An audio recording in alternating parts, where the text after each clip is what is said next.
पांच बंदे क्या? अच्छा म्यूट है, ओ चलो कोई बात नहीं, लो अब कर दी, ठीक ठीक है ठीक है। तो गुड मॉर्निंग सब लोगों को एक बार फिर से। अब आ गई होगी आवाज, अब बताओ देखें।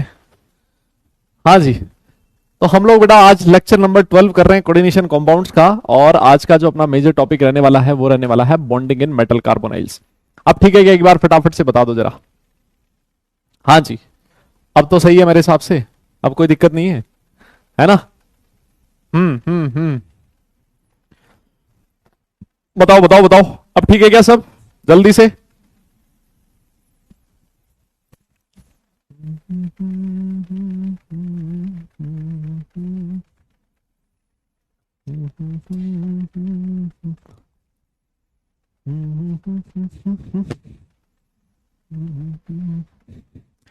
ठीक है जी, ठीक है जनाब, सब बढ़िया। चलो, तो लास्ट क्लास में हम लोगों ने एप्लीकेशंस ऑफ सीएफटी दादा खत्म कर दिया था, है ना? एक छोटा सा पोर्शन में आज आपको पढ़ाऊंगा सीएफटी से रिलेटेड, और फिर उसके बाद मैं आपको आगे ले चलूंगा। ठीक है, कौन सा टॉपिक है वो छोटा सा जिसके बारे में हम लोग डिस्कस करने वाले हैं आज? आइए, पढ़ाई वढ़ाई सब बढ़िया चल रही है आप लोगों की, है ना? सब ठीक है ना? आवाज आ रही है सब, अब ठीक है सब कुछ? हाँ, स्टार्ट करते हैं, आइए स्टार्ट कर लेते हैं जल्दी से, है ना? देखो आज मैं आपको एक और अलग सी चीज पढ़ाने वाला हूं, जॉन टेलर डिस्टॉर्शन। नाम सुना है इसका? है जी, JTD, yes, Jahn Teller distortion. Alright, और फिर उसके बाद हम लोग बॉन्डिंग इन मेटल कार्बोनाइल्स की बात करेंगे, या फिर आप ऐसे लिख दो सिनर्जिक बॉन्डिंग। किसकी बात करेंगे? सिनर्जिक बॉन्डिंग की बात आज वाली क्लास में मैक्सिमम होने वाली है। डन, ठीक है, चलो जी, तो आइए जनाब। अच्छा भाई लोगों, आप लोगों के बहुत सारे लोगों के डाउट्स थे यार। डाउट क्या था? सबसे बड़ा डाउट क्या था? सर आप आइसोमेरिज्म नहीं पढ़ाओगे क्या? मैं देख रहा था बहुत सारे डाउट्स बच्चों ने लिख रखे थे कि सर आप आइसोमेरिज्म नहीं पढ़ाओगे क्या? भाई लोगों विश्वास करो, आपने अगर पैसा पूरा दिया है तो टॉपिक भी पूरा मिलेगा, है ना? पढ़ेंगे, आइसोमेरिज्म पढ़ेंगे हर क्लास में, बोलता तो हूं। ये एक बार सिनर्जिक बॉन्डिंग हो जाएगा, सिनर्जिक बॉन्डिंग के बाद एक ही टॉपिक बचेगा अपना लास्ट वाला, वो है आइसोमेरिज्म। ठीक है ना? तो आइसोमेरिज्म हम लोग डिटेल में करेंगे, आराम से, तुम टेंशन मत लो। आज यार चश्मा रह गया घर पे, आज चश्मा भूल गया मैं घर पे ही। हाँ, वो घर पे रह गया आज, आज बिना चश्मे के ही पढ़ाना पड़ेगा। आ जाओ। तो देखो जी, जॉन टेलर डिस्टॉर्शन क्या होता है? जॉन टेलर डिस्टॉर्शन समझने से पहले, है ना, जॉन टेलर डिस्टॉर्शन समझने से पहले आप समझो, सबसे पहली चीज तो ये होता है किसमें है? ऑक्टाहेड्रल ज्योमेट्री में, है ना? जॉन टेलर डिस्टॉर्शन की बात हम लोग कर रहे हैं किसकी? Octahedral geometry. देखो डिस्टॉर्शन का मतलब तो आप सब लोग जानते ही हो, है ना? तोड़ फोड़, जो जैसा है वैसा ना रहे, है ना? तो आप कह देते हो डिस्टॉर्ट हो गया, है ना? अगर मान लो आपकी शक्ल जैसी है, कोई ढंग से चांटा रसीद दे आपके गाल पे, तो आपकी शक्ल सूज गया ऐसी अलग सी हो जाएगी ना, मुंह फूल जाएगा तुम्हारा। तो मतलब ऐसा कह सकते हैं कि आपकी शक्ल में डिस्टॉर्शन आ गया, है ना? तो वैसे ही अगर मैं कह रहा हूं कि Jahn Teller distortion octahedral geometry में होता है, इसका मतलब ऑक्टाहेड्रल ज्योमेट्री जो है वो डिस्टॉर्ट हो गई है ना? कोई कह रहा सर आप अच्छे नहीं लग रहे, तो भाई मैं अपना यहाँ कोई स्वयंवर करवाने तो आया नहीं हूं, मैं तो पढ़ाने आया हूं यार। अच्छा लगे ना लगे मैं तो ऐसे ही रहता हूं। वो चश्मे में देखने की आदत सिर्फ तुम लोगों को है, बाकी जितने भी लोग हैं वो मुझे बिना चश्मे के देखते हैं, है ना? क्योंकि मैं सिर्फ क्लास लेते टाइम में चश्मा लगाता हूं, वरना लगाता नहीं, है ना? हाँ हाँ, कह रहा सर अच्छे नहीं लग रहे। अरे तुम अच्छे लगने से क्या मतलब, मैं जो पढ़ा रहा हूँ वो समझ में आना चाहिए तुम्हें, है? हद है भाई, आओ। हाँ, तो देखो ऑक्टाहेड्रल ज्योमेट्री होती कैसे है, आप ऐसे समझो कि भाई जैसे मान लो ये है आपका मेटल, है ना? और इसके चारों तरफ 6 लिगेंड प्रेजेंट है। यस, ऐसे ही होता है ना? ये मेटल है और इसके चारों तरफ 6 लिगेंड प्रेजेंट है। अच्छा मुझे एक चीज बताओ, ये जो, अगर मैं एक आइडियल ऑक्टाहेड्रॉन की बात करूं या फिर एक रेगुलर ऑक्टाहेड्रॉन की बात करूं, रेगुलर ऑक्टाहेड्रॉन की अगर मैं बात करूं, तो क्या मुझे एक बात बताइए, क्या सारे के सारे बॉन्ड एंगल सेम होते हैं क्या? हाँ जी, क्या सारे के सारे बॉन्ड एंगल्स 90 डिग्री के होते हैं? बिल्कुल सर, सारे सेम होते हैं। और क्या सारे की सारी बॉन्ड लेंथ भी सेम होती है क्या? जल्दी बताओ। यस सर, बिल्कुल बॉन्ड लेंथ सेम होती है। क्लियर है ना? कोई दिक्कत नहीं है। ये जितने भी बॉन्ड्स हैं, और रेगुलर ऑक्टाहेड्रॉन की जब तक बात की जाए, जितने भी बॉन्ड्स हैं, सारे के सारे जो बॉन्ड्स होते हैं वो एक ही तरह के होते हैं। यस, एक ही तरह के होते हैं, और सारी की सारी जो बॉन्ड लेंथ होती है वो भी सेम तरीके की होती है। मतलब ये जो लिगेंड है, वो लिगेंड मेटल के पास सारे के सारे लिगेंड सेम डिस्टेंस तक पहुंच पा रहे हैं, है ना? सेम ही डिस्टेंस पर पहुंच पा रहे हैं। इसका मतलब सारे की सारी जो बॉन्ड लेंथ है वो सेम है। लेकिन अब मान लो किसी दिन ऐसा हुआ, है ना, किसी दिन ऐसा हुआ, कैसा ऐसा हुआ, मान लो ये वाला जो लिगेंड है ये थोड़ा दूर है ना, ये वाले जो लिगेंड है वो थोड़े दूर है, ये वाले जो लिगेंड है वो थोड़े पास है। तो मुझे एक बात बताओ, क्या ये रेगुलर ऑक्टाहेड्रॉन है क्या? हाँ जी, क्या अब ये रेगुलर ऑक्टाहेड्रॉन रह पाएगा क्या? बताइए, ये रेगुलर ऑक्टाहेड्रॉन रह पाएगा क्या? ईमानदारी से बताओ, नहीं रह पाएगा। क्यों? क्योंकि अब इसमें ये वाली जो बॉन्ड लेंथ है सर ये ज्यादा हो गई है। यस, ये ज्यादा हो गई है। मेरी बात समझ में आई? और मान लो अगर ऐसा हो कैसा कि आज ये वाली जो बॉन्ड लेंथ है ये तो है लंबी, यस ये तो है लंबी, और ये वाली जो बॉन्ड लेंथ है, ये जो बॉन्ड लेंथ है ये हो गई है छोटी। क्या ये वाला भी रेगुलर टेट्राहेड्रॉन ऑक्टाहेड्रॉन है क्या? नहीं सर। आप बोलोगे सर जब भी ऐसे केसेस होंगे इनमें आपका जो ऑक्टाहेड्रॉन है उसमें डिस्टॉर्शन आ जाएगा, और उस डिस्टॉर्शन को नाम दिया जाता है जॉन टेलर डिस्टॉर्शन, है ना। इसको क्या बोला जाता है? Jahn Teller distortion. देखो इसमें ऐसा लग रहा है ना जैसे दबा दिया हो, पिचका दिया हो किसी ने, ऊपर और नीचे से दबा दिया हो, कंप्रेस कर दिया हो जैसे ऑक्टाहेड्रॉन को। इसका मतलब देखो इस वाले में ऐसा ही तो हो रहा है, कंप्रेस कर दिया हो, कंप्रेस, है ना। तो इसको बोला जाता है टेट्रागनल कंप्रेशन, है ना, टेट्रागनल कंप्रेशन, है ना। आप ये ध्यान रख लो, और ये डिस्टॉर्शन ही है एक तरह का। यस, और इस वाले केस में ऐसा लग रहा है कि इन लिगेंड को पकड़ के किसी ने खींच लिया हो, एलोंगेट कर दिया हो, ये वाली लेंथ लंबी हो गई है। This is known as tetragonal elongation, है ना। अब आप लोगों को लग रहा होगा सर ये वाला टॉपिक हम लोग पढ़ क्यों रहे हैं, क्या इस टॉपिक पे क्वेश्चन पूछे जा सकते हैं? तो मेरे भाई ये वाला जो टॉपिक है ये उसमें नीट में क्वेश्चन पूछ लिया इस पे, है ना। हाँ, इसमें नीट पे क्वेश्चन आ गया, तो नीट पे आ गया तो साला मतलब जेई में तो आ ही सकता है। फिर नीट वालों को पूछ लिया जिस टॉपिक पे क्वेश्चन, तो जेई में तो पूछ ही सकता है ना, दिक्कत क्या है? हाँ, नोट नहीं करना बेटा, इसको देखना है सिर्फ, है ना। खेला नोट करना तो क्या करेगा भाई, नोट तो करेगा ही, है ना। ठीक है, ये वाली बात समझ में आई। और this is Jahn Teller distortion, है ना। इसी को बोला जाता है ऑक्टाहेड्रॉन डिस्टॉर्शन, है ना। ऑक्टाहेड्रॉन में डिस्टॉर्शन आ गया। अब इसका रीजन हमें समझना है कि सर ऐसा क्यों हुआ, जॉन टेलर डिस्टॉर्शन, है ना, जॉन टेलर डिस्टॉर्शन। क्लियर है? देखो, हाँ, जॉन टेलर डिस्टॉर्शन। अब ये ऐसा होता क्यों है, जल्दी से बताइए, कोई मुझे बता सकता है इसका जो रीजन होता है ना। अगर कोई आपसे पूछे जॉन टेलर डिस्टॉर्शन का रीजन क्या है, तो बताऊं आप क्या बोलोगे? आप बोलोगे सर रीजन है अनसिमेट्रिकल फिलिंग। क्या है reason? Unsymmetrical filling of d orbitals, unsymmetrical filling of d orbitals, ये रीजन है बेटा, unsymmetrical filling of d orbitals. बस इतनी सी चीज ध्यान में रख लो, जब डी ऑर्बिटल्स की फिलिंग अनसिमेट्रिकल होगी तब जॉन टेलर डिस्टॉर्शन आएगा। क्या मतलब हुआ सर इसका, है क्या मतलब हुआ सर इसका? पहली चीज तो unsymmetrical filling of d orbitals होता क्या है? सबसे पहली चीज, मान लो आपके डी ऑर्बिटल्स की मैं बात करूं, क्योंकि ऑक्टाहेड्रॉन हम लोग बात कर रहे हैं, तो ये है ईजी ऑर्बिटल और ये है T2G ऑर्बिटल, है ना। अनसिमेट्रिकल फिलिंग का मतलब, जैसे मान लो मैं इसमें एक इलेक्ट्रॉन भर दूं, एक इलेक्ट्रॉन इसमें भर दूं और एक इलेक्ट्रॉन इसमें भर दूं, तो मुझे बताइए ये सिमेट्रिकल फिलिंग है कि अनसिमेट्रिकल है? जल्दी से बताइए, मैं कुछ केसेस आपके सामने लिख रहा हूं। ये रहा ईजी और ये रहा T2G। यस, यहां पर 1 2 3 4 5, बताइए ये सिमेट्रिकल है अनसिमेट्रिकल है? ये रहा ईजी, ये रहा T2G। यस, 1 2 यहां पर दिया। बताओ ये जितने भी केसेस मैंने आप लोगों के सामने लिखे हैं, बताइए ये सिमेट्रिकल है अनसिमेट्रिकल है? ये बताइए फटाफट से। 1 2 3 4, है ना, ये है T2G। बताओ सर ये जो फिलिंग है ना, सर ये जो फिलिंग है देखो सिमेट्रिकल है, तीनों में एक एक इलेक्ट्रॉन है, यहां पर कोई भी नहीं है, so this is symmetrical filling of electrons. Sir यहां पर देखो 3, इसमें भी एक एक, सर ये भी कैसी है? सिमेट्रिकल फिलिंग ऑफ इलेक्ट्रॉन्स है। यस, यहां देखो सर इनमें 2 इलेक्ट्रॉन है, इसको आपने कोई इलेक्ट्रॉन ही नहीं दिया, sir this is an example of unsymmetrical filling,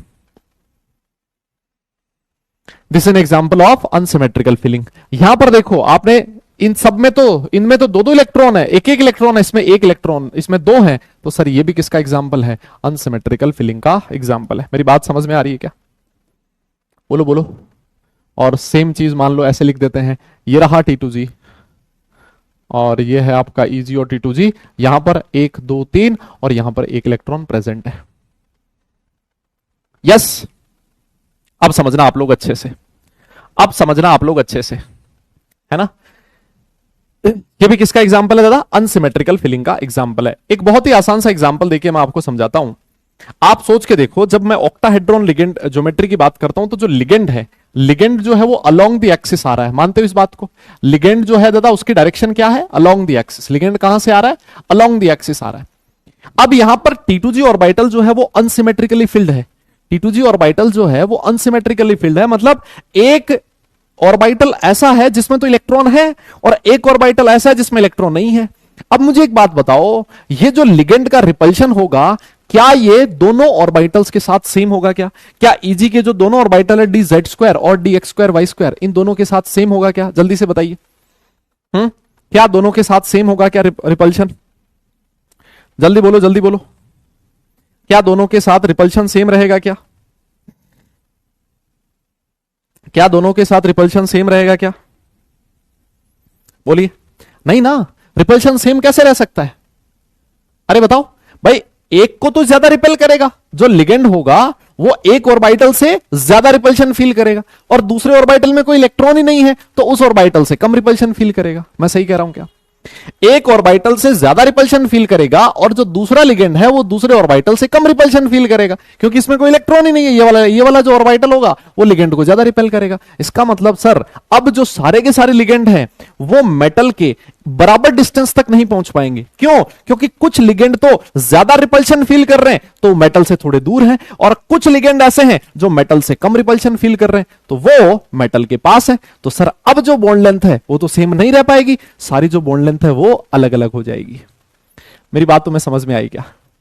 जल्दी से बताइए। और इसी वजह से आता है डिस्टॉर्शन।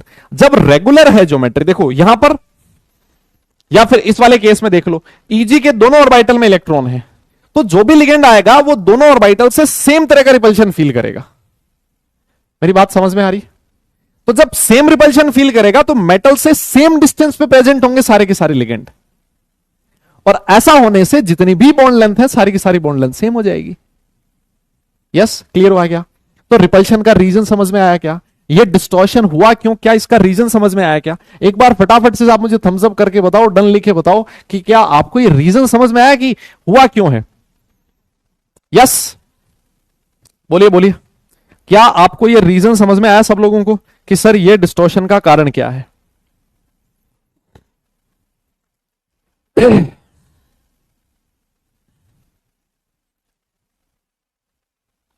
क्लियर? डन सबको? अच्छा, अब मुझे एक चीज और बताओ, ये जो डिस्टॉर्शन है, ये जो डिस्टॉर्शन है ये ज्यादा इफेक्टिव कब होगा? ये जो डिस्टॉर्शन है ये ज्यादा इफेक्टिव कब होगा? जब T2G ऑर्बिटल्स अनसिमेट्रिकली फिल्ड हो या फिर Eg ऑर्बिटल्स अनसिमेट्रिकली फिल्ड हो। अगर तुमने ये बात पकड़ ली ना, अगर तुमने ये बात पकड़ ली ना, तो बस फिर मजा आ गया मुझे, फिर तो टॉपिक ही खत्म हो गया यूं मानो आप।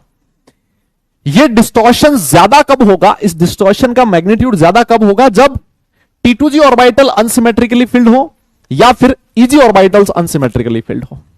खटाखट बताओ जल्दी से, कहां पर ज्यादा इफेक्टिव होगा? ये कहां पर ज्यादा इफेक्टिव होगा? जब कौन से ऑर्बिटल? यस, क्या बात है लड़कों, जबरदस्त। सर आपको स्ट्रॉन्ग जॉन टेलर डिस्टॉर्शन देखने को मिलेगा, आपको स्ट्रॉन्ग जॉन टेलर डिस्टॉर्शन देखने को मिलेगा जब जब आपके जो Eg ऑर्बिटल्स हैं वो अनसिमेट्रिकली फिल्ड हो। बिकॉज लिगेंड कौन सी डायरेक्शन से आ रहा है? Eg से ही आ रहा है ना? Eg ऑर्बिटल की डायरेक्शन से ही लिगेंड आ रहा है, तो जो रिपल्शन का इफेक्ट आएगा वो ज्यादा कौन से ऑर्बिटल्स में आता है? Eg में आता है। ये जो बेचारे T2G ऑर्बिटल्स हैं ये तो वैसे लिगेंड के डायरेक्शन में होते नहीं है। जब लिगेंड की डायरेक्शन में नहीं है तो रिपल्शन की बात कम होगी, डिस्टॉर्शन भी कम होगा। यहां पर डिस्टॉर्शन का इफेक्ट ज्यादा आएगा बिकॉज यहां रिपल्शन ज्यादा है, बिकॉज Eg ऑर्बिटल्स जो हैं वो लिगेंड की डायरेक्शन में है। इस वजह से मैं आपको बता देता हूं, यही रीजन यहां पर, ये जो चीज मैंने बोली है, देखो पहली चीज तो ये वाली चीज पढ़ लेना, क्या वही लिखा है क्या? और अगर मान लो अनसिमेट्रिकल फिलिंग हो, यहां पर एक चीज और लिख लेना, अनसिमेट्रिकल फिलिंग ऑफ अगर इजी ऑर्बिटल है तो आपको स्ट्रॉन्ग जॉन टेलर डिस्टॉर्शन देखने को मिलेगा, JTD। यस। और अगर मान लो अनसिमेट्रिकल फिलिंग है किसकी, T2G ऑर्बिटल्स की, तो वीक जॉन टेलर डिस्टॉर्शन देखने को मिलेगा, है ना, लेकिन डिस्टॉर्शन जरूर होगा। मेरी बात समझ में आ गई? बोलिए बोलिए बोलिए, क्लियर हुआ क्या? और जॉन टेलर डिस्टॉर्शन से जो आपका ऑक्टाहेड्रॉन होता है उसकी ज्योमेट्री रेगुलर नहीं रहती, है ना, ऑक्टाहेड्रॉन जो है वो रेगुलर नहीं रहता, उसमें डिस्टॉर्शन आ जाता है, या तो एलोंगेशन हो जाएगा या फिर कंप्रेशन हो जाएगा। क्लियर? Done, very good. अब देखो सर, इसमें दो चार केस ले लेते हैं हम लोग। सर ये जॉन टेलर डिस्टॉर्शन कब कब होगा, है ना, दो चार केस ले लेते हैं हम लोग। जैसे मान लो मैंने आपके लिख दिया D1 कॉन्फ़िगरेशन, है ना, यहां पर मैं D1 कॉन्फ़िगरेशन लिख देता हूं, यस। और यहां मैंने वीक फील्ड लिगेंड ले लिया और यहां पर मैंने स्ट्रॉन्ग फील्ड लिगेंड ले लिया। आप मुझे बताना है आपको कि कहां पर स्ट्रॉन्ग JTD लगेगा और कहां पर वीक JTD लगेगा, है ना, कहां पर स्ट्रॉन्ग JTD लगेगा और कहां पर वीक जॉन टेलर डिस्टॉर्शन होगा। बताइए। देखो वीक फील्ड लिगेंड है, कोई दिक्कत नहीं है, यहां पर मैं फटाफट से बना देता हूं। ये तुम्हारा T2G है और ये तुम्हारा EG है। सर T2G में एक इलेक्ट्रॉन है, unsymmetrical filling of T2G orbital, इसका मतलब सर ये वीक जॉन टेलर डिस्टॉर्शन है। यस, बात समझ में आई क्या? अरे बोलो ना।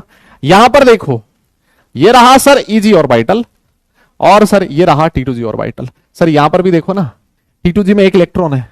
यस सर, अनसिमेट्रिकल फिलिंग किसकी हो रही है? अनसिमेट्रिकल फिलिंग T2G ऑर्बिटल्स की है। इसका मतलब सर यहां पर भी वीक जॉन टेलर डिस्टॉर्शन होगा। बताओ। डन। अगर मैं D2 की बात करूं, अगर मान लो मैंने D2 लिख दिया, D2 कॉन्फ़िगरेशन, तो यह है EG और यह है T2G। EG में T2G में दो इलेक्ट्रॉन, सर एक बार फिर से अनसिमेट्रिकल फिलिंग T2G की है, तो सर यहां पर भी वीक जॉन टेलर डिस्टॉर्शन होगा।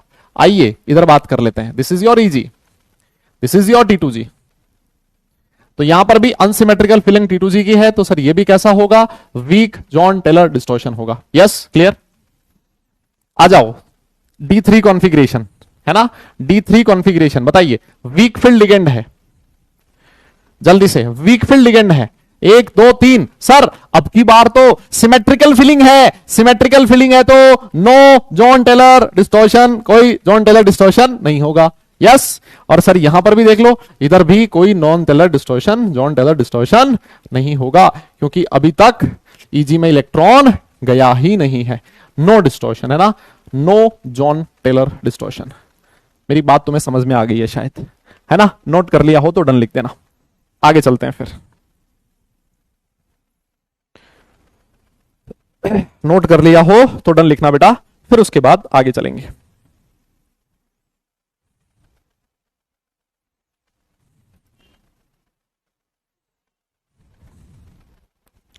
डन। तो अगर यहां तक समझ में आ गया ना, अगर तुम्हें समझ में आ गया ना, तो फटाफट से तुम मुझे D4 D5 और D6 का कैलकुलेट करके बताओ खटाखट, है ना, फटाफट। D5 D6 D7 ये सारे कैलकुलेट करो, मैं एक ही मिनट में आपको वापस मिलता हूं।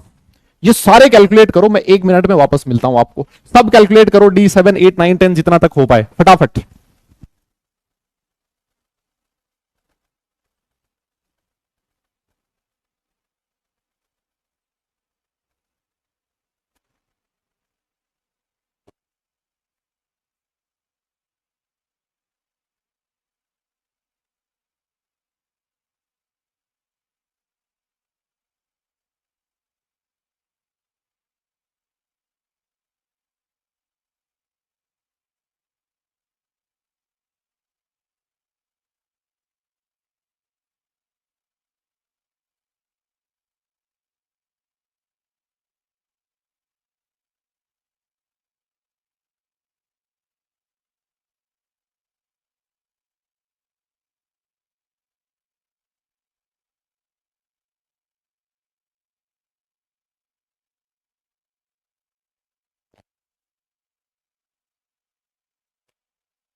हाँ जी हाँ जी हाँ जी, फटाफट करो। देखे बेटा, फटाफट से ही कर डालो जरा।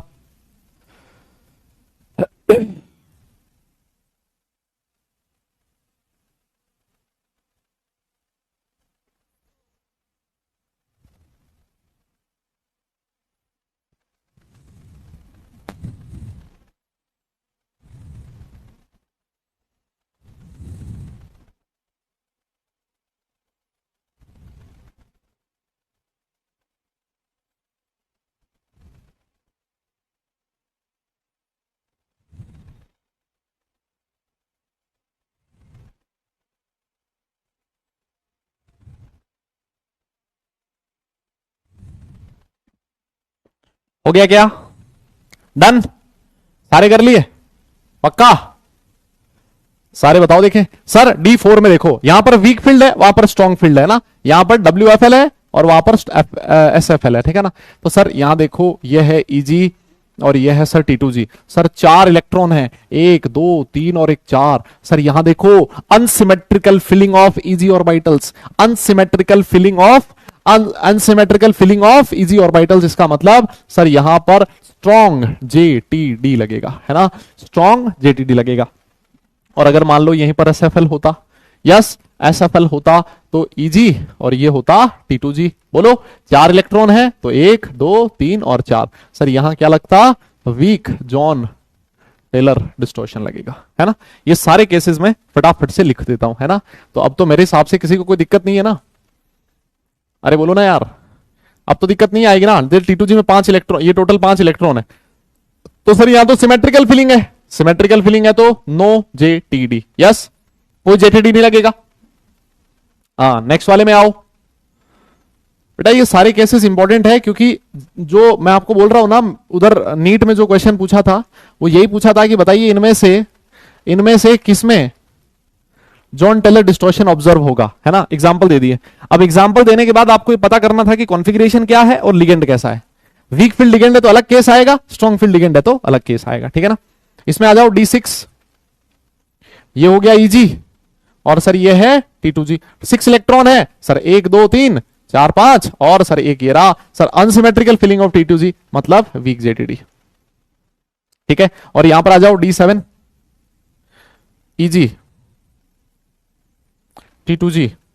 D6 कॉन्फ़िगरेशन है तो 1 2 3 4 5 और 6, है ना, नो JTD। यस, क्लियर हुआ क्या? नोट कर लिया क्या आप लोगों ने? बताइए, नो JTD, यस।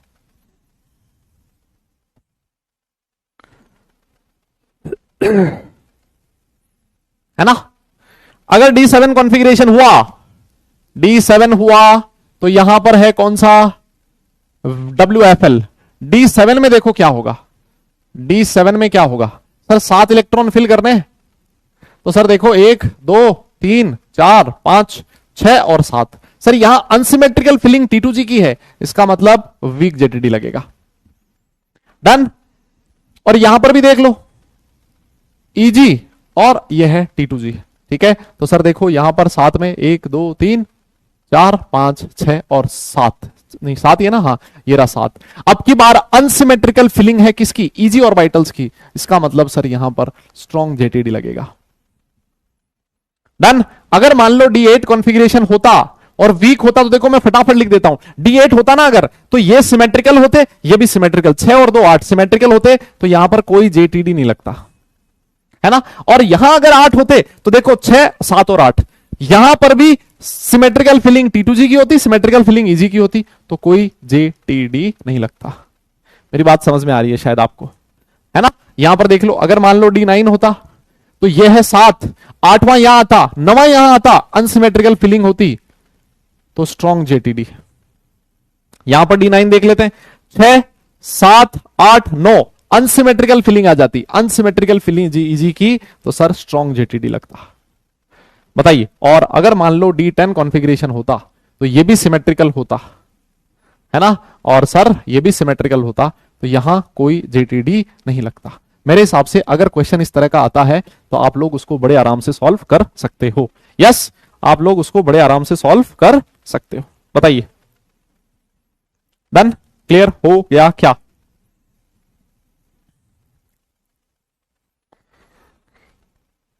ठीक है, तो अगर मान लो कोई भी ऐसा कॉन्फ़िगरेशन दे दे, है ना, कोई भी ऐसा कॉन्फ़िगरेशन देके आपसे पूछ ले कि बताओ इसमें जेटीडी लगेगा या फिर नहीं लगेगा, है ना, ऐसा क्वेश्चन आपसे पूछा जा सकता है। In which of the following Jahn Teller distortion is observed, है ना, इस तरह का क्वेश्चन आएगा।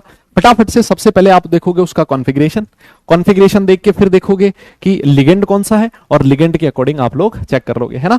तो देखो यहां से, लेकिन एक चीज आपने समझ ली, एक चीज आपने समझ ली कि जब जब D3 कॉन्फ़िगरेशन आएगा, जब जब D3 कॉन्फ़िगरेशन आएगा, जब जब D3 कॉन्फ़िगरेशन आएगा, चाहे लिगेंड वीक हो चाहे लिगेंड स्ट्रॉन्ग हो, कोई जॉन टेलर डिस्टॉर्शन ऑब्जर्व नहीं होगा, है ना। जब जब क्या आएगा, जब जब D3 कॉन्फ़िगरेशन आएगा, लिगेंड का कोई इफेक्ट नहीं होगा। और देखो ऐसा और कहां मिल रहा है सर, और मिल रहा है मुझे D8 कॉन्फ़िगरेशन में। D8 अगर कॉन्फ़िगरेशन है तो चाहे लिगेंड कोई भी हो, D8 अगर कॉन्फ़िगरेशन है तो चाहे लिगेंड कोई भी हो, कोई इफेक्ट नहीं होगा, कोई जॉन टेलर डिस्टॉर्शन नहीं होगा, है ना। और बाकी तो आप बड़े आराम से सॉल्व कर ही सकते हो। मुझे बताओ समझ में आ गया क्या बात? यस, डन, ठीक है, डन डन डन।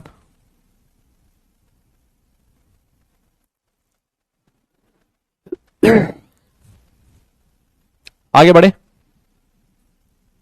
आगे बढ़े। हाँ D10 में भी नहीं होगा, हाँ D10 तो कॉन्फ़िगरेशन है ही, बिल्कुल D10 कॉन्फ़िगरेशन में भी नहीं होगा। है ना, जैसे मान लो ऐसे कोई पूछ ले NiCO4, NiCO4, या ऐसे लिख दे Ni, ऑक्टाहेड्रल की बात कर रहे हैं ना हम लोग, ऑक्टाहेड्रल की बात कर रहे हैं, तो ऐसा लिख दे FeH2O6 2+, है ना, ऐसे लिख दे। बताइए इसमें जॉन टेलर डिस्टॉर्शन ऑब्जर्व होगा या फिर नहीं होगा? ये बेटा ये क्वेश्चन ही तो है सारे, अलग से क्या क्वेश्चन करने यार, अब कैसी बात कर रहे हो, अलग से क्या क्वेश्चन करने, अब ये सारे क्वेश्चन ही तो हैं। अब तो साला पहले तुम्हें तो ये समझाओ, फिर अब मैं यहीं पर मान लो यहीं तक पढ़ा के यहां तक पढ़ा देता और फिर उसके बाद क्वेश्चन दे देता, फिर तुम राजी हो जाते, और सर क्वेश्चन करवा दिए इतने सारे। महाराज ये सारे के सारे क्वेश्चन ही तो हैं, कॉन्फ़िगरेशन ही तो देखना है। देखो ये देखो Fe है, Fe की ऑक्सीडेशन स्टेट कितनी है, +2 है, और लिगेंड कैसा है, वीक फील्ड लिगेंड है। Fe का इलेक्ट्रॉनिक कॉन्फ़िगरेशन सारी दुनिया जानती है, Ar 4s2 3d6 होता है। अगर मैं Fe2+ की बात करूं, इसका मतलब सर कॉन्फ़िगरेशन हो गया 3d6, यस D6 कॉन्फ़िगरेशन है, D6 कॉन्फ़िगरेशन के साथ वीक फील्ड लिगेंड, आ जाओ D6 कॉन्फ़िगरेशन के साथ, D6 कॉन्फ़िगरेशन के साथ वीक फील्ड लिगेंड, तो आपको जेटीडी ऑब्जर्व होगा तो सही, लेकिन उसका इफेक्ट बहुत ही कम होगा, है ना, उसका इफेक्ट बहुत ही कम होगा। यस मेरी बात समझ में आ गई, वीक जेटीडी आएगा, खत्म, है ना। बेटा ट्रांसफेरेंस होती है, लेकिन ट्रांसफेरेंस कंसीडर करने से पहले ये कंसीडर करना है ना, ट्रांसफेरेंस इसके बाद होती है ना, ट्रांसफेरेंस होती है लेकिन पहले आपको ये कंसीडर करना है, ठीक है ना, डायरेक्ट ट्रांसफेरेंस नहीं कंसीडर करनी है। क्लियर हो गया क्या मेरी बात? बोलो बोलो बोलो, है ना। मान लो ऐसे यही हो जाता है, ऐसे FeCN6 3-, बताओ जेटीडी होगा कि नहीं होगा? होगा क्या? मतलब Fe3+ कॉन्फ़िगरेशन दे दिया, Fe वापस 3+ क्या आएगा, Fe आएगा सर 3+ Ar 3d5, और 3d5 में आपका लिगेंड कैसा है, स्ट्रॉन्ग फील्ड लिगेंड है सर। D5 कॉन्फ़िगरेशन और strong field ligand, D5 configuration और strong field ligand, D5 configuration और strong field ligand, sir weak JTD आएगा, है ना, वीक जेटीडी आएगा, खत्म। बेटा यही क्वेश्चन है, वीक जेटीडी, है ना। इस वाले में भी कैसा था, वीक जेटीडी, है ना। तो जो मैं आपसे कह रहा था ना कि जो नीट में क्वेश्चन पूछा गया था, जो नीट में क्वेश्चन पूछा गया था वो ऐसे दे दिया था, in which of the following Jahn Teller distortion is not observed, और कॉन्फ़िगरेशन दे रखा था D5 D4 D6 D8 ऐसे। अब आपको पता लगाना था कि कहां पर जॉन टेलर डिस्टॉर्शन नहीं होता, है ना। डन है, ठीक है, समझ में आ गई मेरी बात? क्लियर, बहुत बढ़िया सर। अरे भाई जॉन D8 में स्ट्रॉन्ग फील्ड लिगेंड में क्या दिक्कत है, 1 2 3 4 5 6 7 और 8, ये हो गया D8, 7 यहां पर है तो 8वां यहां जाएगा। अब आप में से ये कोई बंदा ये सोच रहा होगा सर 8वां मैं यहीं फिल कर देता हूं, इसको खाली रहने देता हूं, कान पे मारूंगा जोर से, है ना, सीटी बजेगी 2 दिन कान में से, 7 इसमें जाएगा 8वां इसमें जाएगा, ठीक है ना। तो अनसिमेट्रिकल फिलिंग नहीं है, symmetrical filling of e g orbitals and T2G orbitals, तो वहां पर कोई जॉन टेलर डिस्टॉर्शन नहीं होगा, ठीक है ना। हाँ आ जाओ, अब देखो एक चीज और, एक चीज और देखो, मान लेते हैं मान लेते हैं कुछ ऐसा केस है ना, मान लेते हैं कुछ ऐसा केस है। सुनना मेरी बात, सुनना मेरी बात, ये है इजी ऑर्बिटल है ना, समझना, ये है इजी ऑर्बिटल, और इजी में ये वाला ऑर्बिटल है D x square Y square, और ये वाला ऑर्बिटल है डी जेड स्क्वायर, है ना।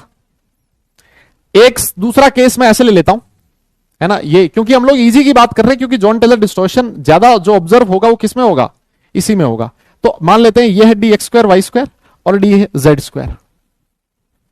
यस, ऐसे मान लो कि D x square Y square में जो एक इलेक्ट्रॉन प्रेजेंट है वो D x square Y square में प्रेजेंट है, या फिर ऐसे मान लो D x square Y square में ज्यादा इलेक्ट्रॉन है और अब की बार डी जेड स्क्वायर में ज्यादा इलेक्ट्रॉन है। दोनों में सेम ही कर दिया क्या, उल्टा करो, फिर उल्टा करो, अब की बार डी जेड स्क्वायर में ज्यादा इलेक्ट्रॉन है। तो मुझे बताइए, हां मुझे बताइए कहां पर एलोंगेशन होगा और कहां पर कंप्रेशन होगा, किस वाले केस में एलोंगेशन होगा और किस वाले केस में कंप्रेशन होगा, जल्दी बताओ, किस केस में एलोंगेशन होगा और किस केस में, जल्दी बोलो, किस केस में एलोंगेशन होगा और किस केस में कंप्रेशन होगा।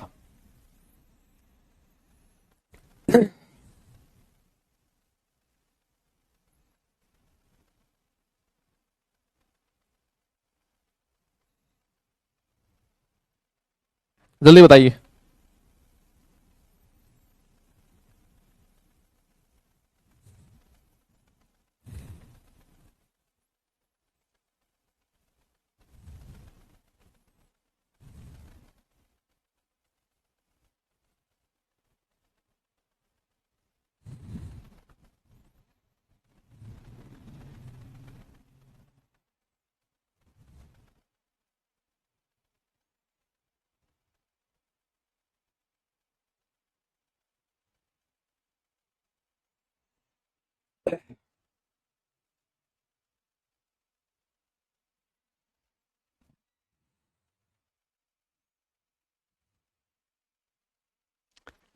बताओ, देखो, अरे यार ये बहुत सिंपल है यार, अब इसमें इतना क्या है, मतलब इतना टाइम दे दिया तुम्हें।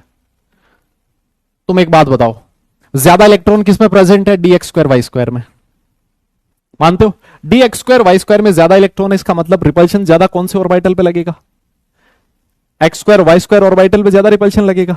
तो जो लिगेंड है आज, ये है मेटल मान लो, तो लिगेंड जो है ना, ये जो एक्स वाई ऑर्बिटल्स हैं इनसे दूर ही रहेगा, इस डायरेक्शन से दूर अप्रोच करेगा, और जेड स्क्वायर पर रिपल्शन कम लग रहा है तो लिगेंड जो है जेड डायरेक्शन से ज्यादा नजदीक आ जाएगा। ये देखो, क्योंकि ये जो डायरेक्शन है ये है एक्स माइनस एक्स, इसको मैं वाई मान लेता हूं, ये है माइनस वाई, ये है प्लस जेड और ये है माइनस जेड। तो सर अब की बार रिपल्शन जो लग रहा है, रिपल्शन जो लग रहा है वो कौन सी डायरेक्शन में लग रहा है, रिपल्शन आपको लग रहा है डी एक्स स्क्वायर, एक्स और वाई एक्सिस पे, है ना, एक्स और वाई एक्सिस पे अगर रिपल्शन लग रहा है, इसका मतलब ये हुआ कि सर लिगेंड जो है जेड वाला ज्यादा नजदीक आएगा, एक्स और वाई वाला ज्यादा दूर रहेगा। तो अब की बार ये वाले जो मतलब और बॉन्ड्स है जो प्लेन में है ये तो लंबे हैं, और ये वाला जो बॉन्ड है वो छोटा है, इसका मतलब सर ये रहेगा कंप्रेशन। ये किसका केस है, ये केस है कंप्रेशन का। यस, इस वाले केस में देखो डी जेड स्क्वायर में ज्यादा इलेक्ट्रॉन है, डी जेड स्क्वायर में ज्यादा इलेक्ट्रॉन है, मतलब जेड एक्सिस से जो इलेक्ट्रॉन होगा वो अप्रोच नहीं कर पाएगा, है ना, लिगेंड जो रहेगा वो ज्यादा दूर रहेगा जेड वाला, और ये जो एक्स और वाई वाले हैं, यस ये वाले जो लिगेंड है ये ज्यादा नजदीक पहुंच पाएंगे। तो सर ये किसका एग्जाम्पल है, एलोंगेशन का एग्जाम्पल है ना, ये किसका एग्जाम्पल है, एलोंगेशन का एग्जाम्पल है। मेरे हिसाब से कहानी समझ में आ गई है आपको, यस मेरे हिसाब से कहानी समझ में आ गई है आपको, क्लियर हो गया, आगे चले।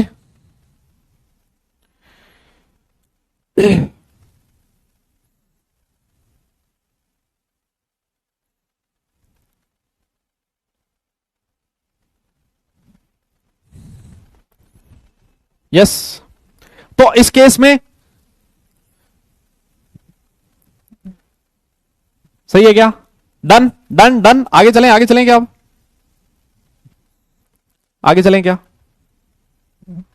है ना, या फिर इसको आप ऐसे भी लिख सकते थे, देखो एक तो ये केस हो गया, इसमें ज्यादा इलेक्ट्रॉन है, या फिर मैं ऐसे कह देता, या फिर मैं ऐसे कह देता, या फिर मैं ऐसे कह देता कि भाई डी जेड स्क्वायर में कोई इलेक्ट्रॉन ही नहीं है ना, इस वाले केस में, या फिर मैं ऐसे कह दूं, सुनो, या फिर मैं ऐसे कह देता हूं, कैसे कि सर इस वाले केस में ना जो d x square Y square है उसमें तो एक इलेक्ट्रॉन है और डी जेड स्क्वायर में कोई इलेक्ट्रॉन नहीं है, तब भी तो यही केस होगा भाई। अगर इसमें एक इलेक्ट्रॉन है इसमें कोई इलेक्ट्रॉन नहीं है तब भी सेम ही केस होगा, है ना। जेड एक्सिस पे रिपल्शन कम लगेगा, एक्स पे वाई पे रिपल्शन ज्यादा लगेगा, है ना। तो इस वाले केस में अगर तुमसे पूछे कि कौन सी ऑर्बिटल की जो एनर्जी है वो ज्यादा होगी, है ना, तो आप लोग बोल दोगे साहब d x square Y square है उसकी एनर्जी सबसे ज्यादा है। नहीं नहीं, डी जेड स्क्वायर की है ना, ये खाली है ना। और सर बाकी में अगर आप कंपैरिजन करोगे तो जो d x square Y square है उसकी एनर्जी सबसे मैक्सिमम होगी। किस केस में? जब मैं कंप्रेशन की बात कर रहा हूं तो, है ना। डी जेड स्क्वायर सबसे ऊपर, d x square Y square, बाकी तो सारी चीजें आप लिख ही सकते हो। फिर तो ये डी एक्स वाई आएगा और सर बाकी जो डी वाई जेड और डी जेड एक्स आएंगे, है ना, डी वाई जेड और डी जेड एक्स आएंगे। ठीक है, डन। तो इस तरह से मतलब आप लोग एनर्जी डिसाइड कर सकते हो कि कंप्रेशन कब होगा, एलोंगेशन कब होगा। हालांकि इतना नहीं पूछेगा, है ना, हालांकि इतना नहीं पूछेगा, लेकिन इतना जरूर पूछ सकता है कि किसमें टेट्रागोनल डिस्टॉर्शन होगा और किसमें जॉन टेलर डिस्टॉर्शन नहीं होगा, है ना। मतलब ये वाला क्वेश्चन होता है जनरली जो आपसे पूछा जा सकता है। ठीक है,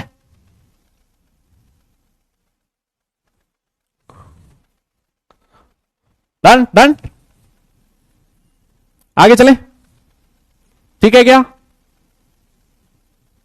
अच्छा, अरे भाई उल्टा लिख दिया, यहां उल्टा लिख दिया मुन्ना, वाई जेड एक्स जेड और डी वाई जेड ऊपर आएगा ना, हाँ, और ये आपका डी एक्स वाई हो जाएगा, है ना। ये इस तरह से आप लोग एनर्जी का ऑर्डर बता सकते हो। ठीक है, चलो, हाँ हाँ हाँ। अब इसके बाद ये हो गया जॉन टेलर डिस्टॉर्शन, इसमें इतना ही डिस्कस करेंगे।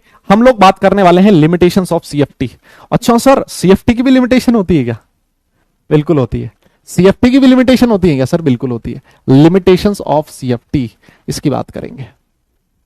सर क्या क्या लिमिटेशन है? देखो, मुझे एक चीज बताओ, जो आपका सीएफटी है वो स्ट्रॉन्ग फील्ड लिगेंड जो होता है वो किसको मानता है? स्ट्रॉन्ग फील्ड लिगेंड उसको मानता है जो ज्यादा स्प्लिटिंग करता है ना।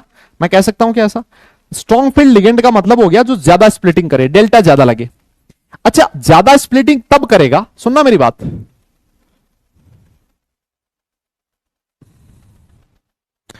अरे बेटा आइसोमेरिज्म पे पढ़ेंगे अभी, ये पढ़ो तो सही। अरे दूसरे वाले केस में उल्टा हो जाएगा यार, जस्ट इसका भाई, इसमें डी जेड स्क्वायर की एनर्जी ज्यादा थी तो इस वाले केस में d x square Y square की एनर्जी ज्यादा होगी। क्या दिक्कत क्या है? ठीक है, इस वाले केस में d x square Y square ज्यादा आएगा, फिर कौन आएगा सर? डी जेड स्क्वायर आएगा, फिर कौन आएगा सर? डी एक्स वाई आएगा, सर फिर डी वाई जेड और डी जेड एक्स आएगा, है ना। एक्चुअली क्या होता है मैं आपको बताऊं, एक्चुअली क्या होता है, अब ये लंबी चौड़ी और आगे कहानी है, तुम फालतू में कंफ्यूज हो गए, इसीलिए मैं ज्यादा और नहीं जाना चाह रहा था। यहीं से आप लोग उसको स्क्वायर प्लेनर ज्योमेट्री को समझा सकते हो, है ना। यहीं से हम लोग स्क्वायर प्लेनर ज्योमेट्री को एक्सप्लेन कर सकते हैं, है ना। यहीं से हम लोग स्क्वायर प्लेनर ज्योमेट्री को एक्सप्लेन कर सकते हैं कि सर स्क्वायर प्लेनर कैसे हुआ कि जेड एक्सिस से जो लिगेंड था वो अप्रोच नहीं कर पाया, ऐसे मैं कह सकता हूं, है ना, क्योंकि जेड एक्सिस पे जो रिपल्शन था वो ज्यादा था। ठीक है, हाँ, तो उसको तुम छोड़ो अभी, है ना, उसको तुम छोड़ो। हाँ, इस पे आ जाओ अब तुम। हाँ, अब मुझे बताओ, अरे बेटा इसमें फीलिंग नहीं ध्यान में रखनी है यार, इसमें फीलिंग नहीं ध्यान रखनी है, तो चलो तुम इसको छोड़ दो, भले इसको हटा भी दो, कोई दिक्कत नहीं, इसको मत याद रखो, है ना। हाँ, इसको मत याद रखो तुम, इलेक्ट्रॉन की फीलिंग नहीं करनी है इसमें। इसमें बस समझना है कि कहां पर किस ऑर्बिटल की एनर्जी ज्यादा रही होगी, है ना, किस ऑर्बिटल की एनर्जी ज्यादा रही हो, बस इतना समझना है। आओ देखो, सुनो, यस, सुनो सुनो, हाँ। तो मुझे एक बात बताओ, एक है नेगेटिव लिगेंड, है ना, एक है नेगेटिव लिगेंड और एक है न्यूट्रल लिगेंड, और एक है न्यूट्रल लिगेंड। तो मुझे एक बात बताओ, जो मेटल के ऑर्बिटल्स हैं, जो मेटल के ऑर्बिटल्स हैं उनके साथ किसका रिपल्शन ज्यादा लगेगा? आपका दिल क्या कहता है? मेटल के पास ये ऑर्बिटल है, इसमें इलेक्ट्रॉन प्रेजेंट है, मुझे ये बताओ किस केस में रिपल्शन ज्यादा लगेगा? जल्दी बताओ, किस वाले केस में रिपल्शन ज्यादा होगा? ये बताओ जल्दी, फटाफट बोलो, किस केस में रिपल्शन ज्यादा होगा? न्यूट्रल लिगेंड ज्यादा रिपल्शन लगाएगा ऑर्बिटल पे, या फिर न्यूट्रल लिगेंड, या फिर नेगेटिव लिगेंड? कौन ज्यादा रिपल्शन लगाएगा? हाँ जी, अरे जल्दी बोलो सर, कॉमन सेंस की बात है ना, कॉमन सेंस की बात है। कि नेगेटिव लिगेंड है मतलब उसके पास चार्ज डेंसिटी ज्यादा है, और अगर चार्ज डेंसिटी ज्यादा है तो रिपल्शन ज्यादा लगेगा, और महाराज अगर रिपल्शन ज्यादा लगेगा तो जो डेल्टा है वो भी ज्यादा लगेगा, है ना, ज्यादा होगा, क्योंकि ये स्प्लिटिंग ज्यादा, रिपल्शन ज्यादा मतलब स्प्लिटिंग ज्यादा तो डेल्टा ज्यादा।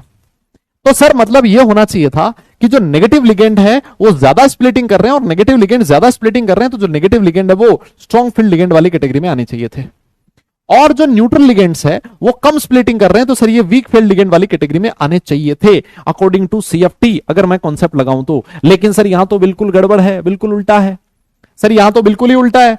हमारी जो स्पेक्ट्रोकेमिकल सीरीज है आप उसमें चाहे तो देख लेना, जो नेगेटिव लिगेंड्स है वो तो वीक लिगेंड है, और जनरली जो न्यूट्रल लिगेंड है वो न्यूट्रल लिगेंड आपको मतलब स्ट्रॉन्ग लिगेंड वाली कैटेगरी में मिलेंगे। जैसे मान लो वाटर हो गया, आपका अमोनिया हो गया, लेट से आपका इथाइलिन डाइअमाइन हो गया, डाइप्यूरिडिन हो गया, तुम्हारा कार्बोनाइल हो गया, ये वीक, ये आपके न्यूट्रल है बट स्टिल दे कैसे हैं, दे आर स्ट्रॉन्ग लिगेंड्स। लेकिन सीएफटी के अकॉर्डिंग जो नेगेटिव लिगेंड्स हैं वो स्ट्रॉन्ग लिगेंड्स होने चाहिए थे, न्यूट्रल लिगेंड्स जो है वो वीक लिगेंड होने चाहिए थे, लेकिन ऐसा नहीं होता। यस, तो ये कॉन्ट्राडिक्शन है, इस चीज को सीएफटी कभी भी एक्सप्लेन नहीं कर पाता कि स्पेक्ट्रोकेमिकल सीरीज में ऐसा क्यों हुआ। तो ये है सबसे पहला उसका ड्रॉबैक।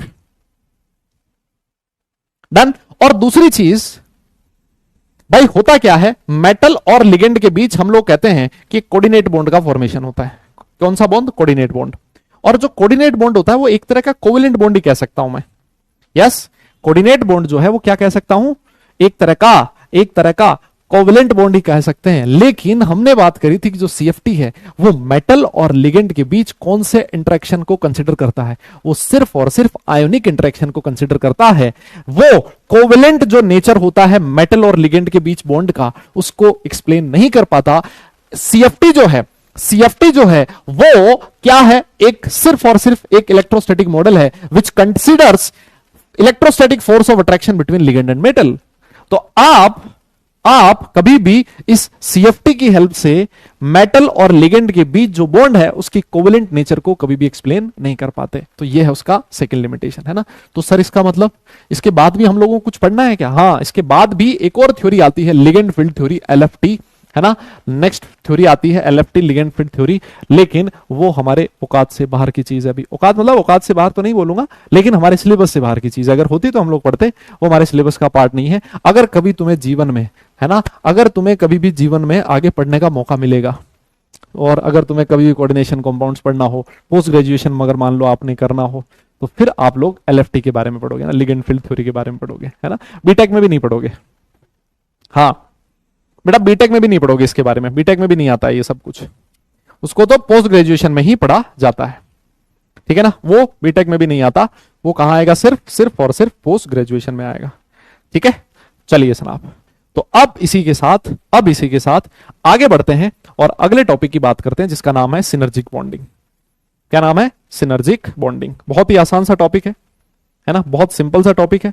इस सिनर्जिक बॉन्डिंग की थोड़ी बहुत फील मैं आपको पहले दे चुका हूं। किसी को याद है क्या, कहां दी थी मैंने फील इसकी? हाँ जी, किसी को याद है क्या? सिनर्जिक बॉन्डिंग के बारे में मैंने हल्का सा पढ़ाया तो था तुम्हें, हल्का नाम ही लिया था, नाम ही, यस, हल्का सा नाम ही लिया था मैंने। याद है क्या किसी को? हाँ जी, याद है क्या किसी को?